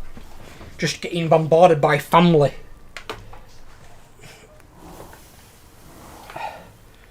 Overall, what the hell is that? What? That cursed thing that you're linking. Take care. What? Where? What? Where? What? When? In chat, that spook that's not a spook. Oh, You use the fucking hour emojis, not that piece of shit. I did use our emojis and That's not one of ours. Looks like you've been drugged by a 5-year-old. Yo, I put, if you look above that, there's our emojis. Yeah, And ours. They're ours. That's a spook family. Yours get among them soon. And I'll send you this. Let me just send it to you. I found out earlier on. Because it had reset, obviously.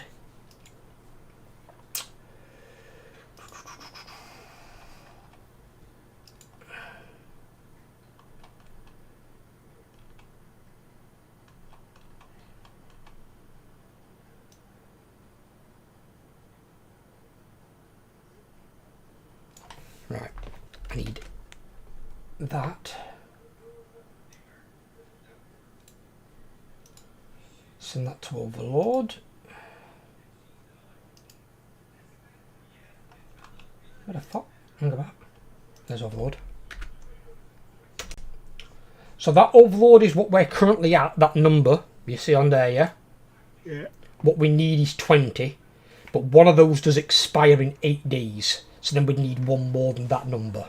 The other ones don't expire for a while. They're like 13, 14 days away. If you take the green portal. What do you do? I didn't even know where we were going.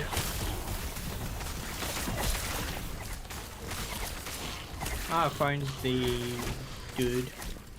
What dude? The Harbinger. What? The Harbinger. The guy with the 4 items. Oh, okay. So if you hit enter and look at, say you've probably got your in-game chat disabled, it'll actually say, you'll see what I mean about the message. Oh, so now it's put 11 intelligence on it as well. It's not increased any of the other stats though. Other stats have all stayed the same. Yeah. It's just added another stat to it. Yep. And you can empower it again and again. Let's empower that again then. Well, you could do it 3 times, can't you? I'm guessing. Yeah. And then. Ooh, Fucking Christ. Let's see. Ooh, I've got. Oh my god, my family's annoying the fuck out of me today. Literally, I'm doing like a 4-hour fucking stream and they bombard me with all this shit right beforehand. I had all this shit like sorted, organised.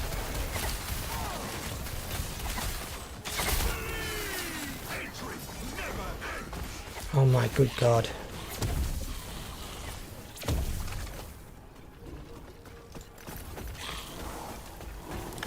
I'm assuming I can't leave here and come back, can I? No, you cannot. No, into the thingy first then, fuck me.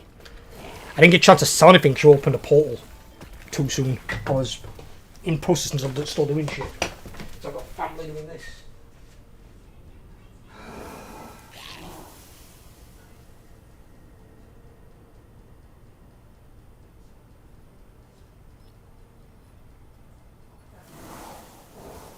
Just literally show up stream of my life.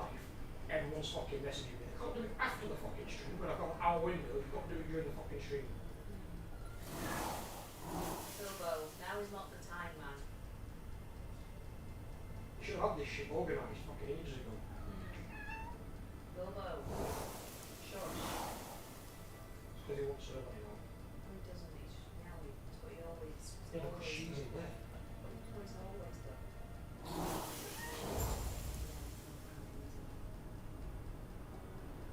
You're licking my leg, you bro. What are you doing? Is he thinking? Like, you haven't seen me.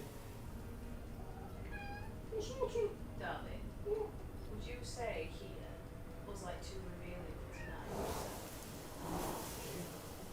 Time to. Didn't know whether you were thinking we were revealing all much. So I need to wear some Aries. It's too hot today. As long as it's not all hanging out for world to see, you're looking around like something like this, you're fine. Turn the blue light off. Don't take the light off the catch, you've got night vision, you can see in the dark.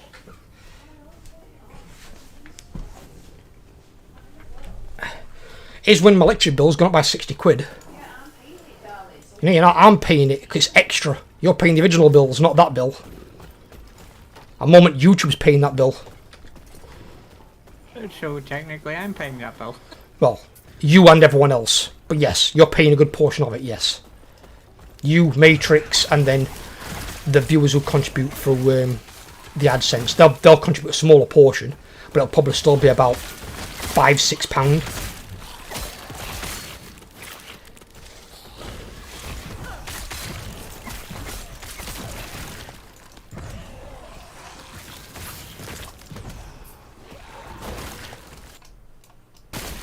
What the hell? Oh, God.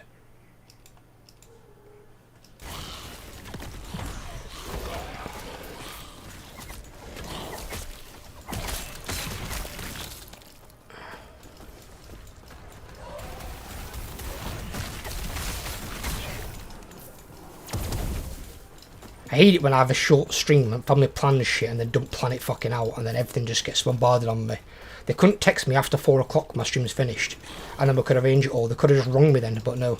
Let's do it right in the middle of my fucking stream. That's Brilliant idea. complete. Is it? Yeah. There's nothing else, not like a mage in a prison, no, we're out. No, we did that, remember? No, that was the Harbinger. I Yeah, mean, that I mean the mage. Oh, no, there was no mage. No? Because they're called an arcane prison, they release a mage. Hang on, what the hell is this? Oh, this is because you picked the thing. So I can get an arena key or affix shards. An arena key? So it's like... Oh, for one of those dungeons. Yeah. Oh, I'll take that, yeah, that's actually good, I'll take that. It's a lot more difficult than it seems. I don't Water shit. I don't dispute that, but we'll see. And there's 4 PM. Almost. No, I did that one to bring you closer to being able to get some more idols. Did I get any more keys on here? Oh, I have got some more keys to here.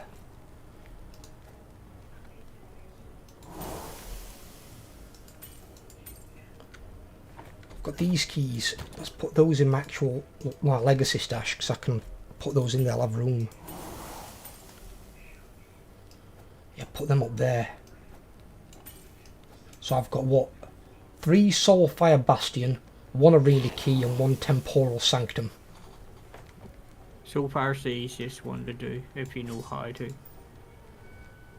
It depends on which one it is. I know there's. I think I've done 2 or 3 so far. So far, it's the one where you can give yourself a fire shield, which is what you do for it, and then you just run around killing shit. What is this one here? 1 legendary potential thing. This one. At 5 soul charges cast soul, what soul eruption? What class is that for? Gains a soul charge on kill, +2 to soul feast. Is it like a different class of the necromancer?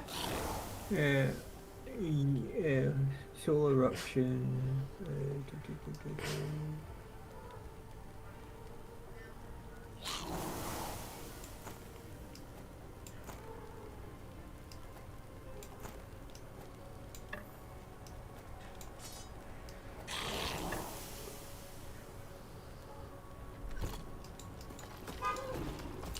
What have I got to do? Open this thing as well? Oh, fuck no, sell those things first. Fucking hell. Yes. So much shit on me. Well, we're at 4 PM anyway, so. No worries. Sort this out first. So can I destroy these things before you go? These quiver things. Can they be Yeah. destroyed? And so if I, what is it on this forge thing here? Yeah, so say in the shop, buy some of those runes. If, well, I can't say depends if you have enough runes. So you put the.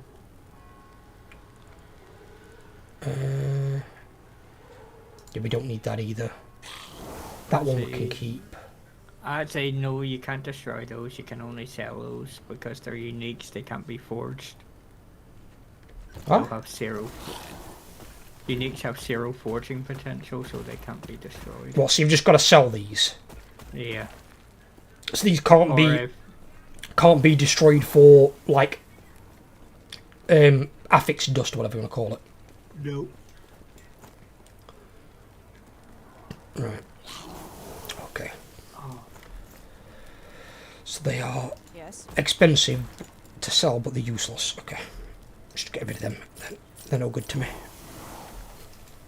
Take care. So then what about these other ones down here? Then we'll check them as well. Got that, and that. I've also got that thing. They're all purple. That's fine.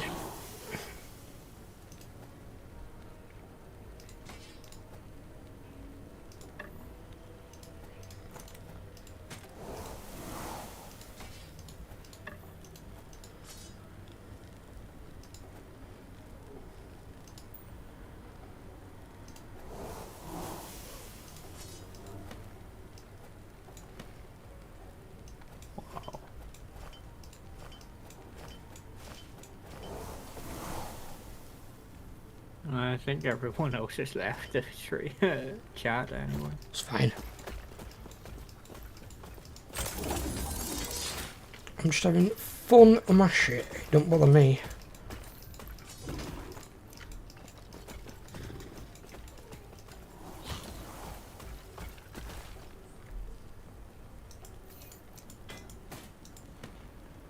Oh, fuck. How do I put it in there? No, Yes. hurt.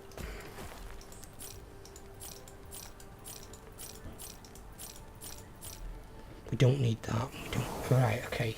What's this one? This is that fire thing that we're going to give to Overlord. So these are amulets? That one's a ring. That's actually quite decent for you. Yeah, I'm going to have a look at that now. The one that says about minions. Yeah, I'm going to have a look. Those two I definitely don't need. Right. So let's have a look at these ones. So 35 health, 6 melee physical damage from minions. You can summon wolves up to your maximum number of companions. Wolves? I don't summon any wolves. Uh,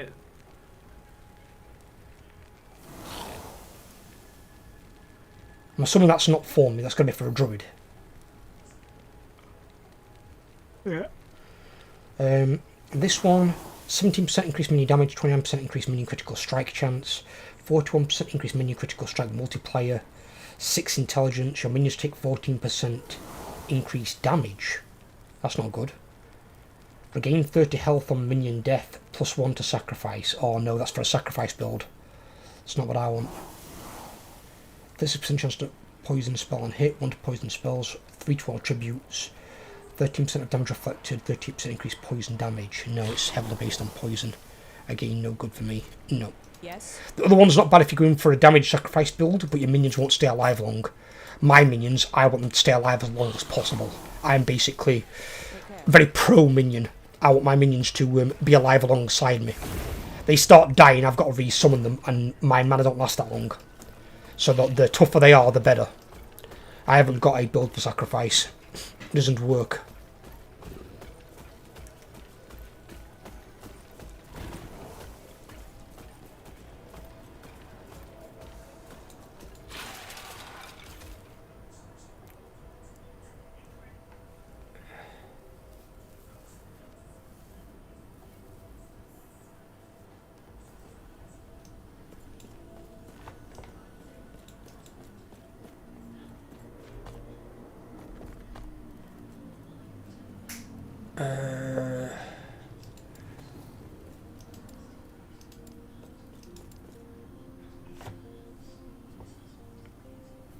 Right, I'm going to call it here, guys. Anyway, thank you for joining me, Overlord. Thank you for anyone that's still in chat. I hope you enjoyed yourselves. And I will catch you guys all on the next stream, which will be on Friday, which will probably be Lethal Company. And then might do some more Last Epoch on Sunday and just do Lethal Company and Last Epoch for a bit going forward until something else comes along. But take care of yourselves, stay safe, and I'll catch you guys all soon.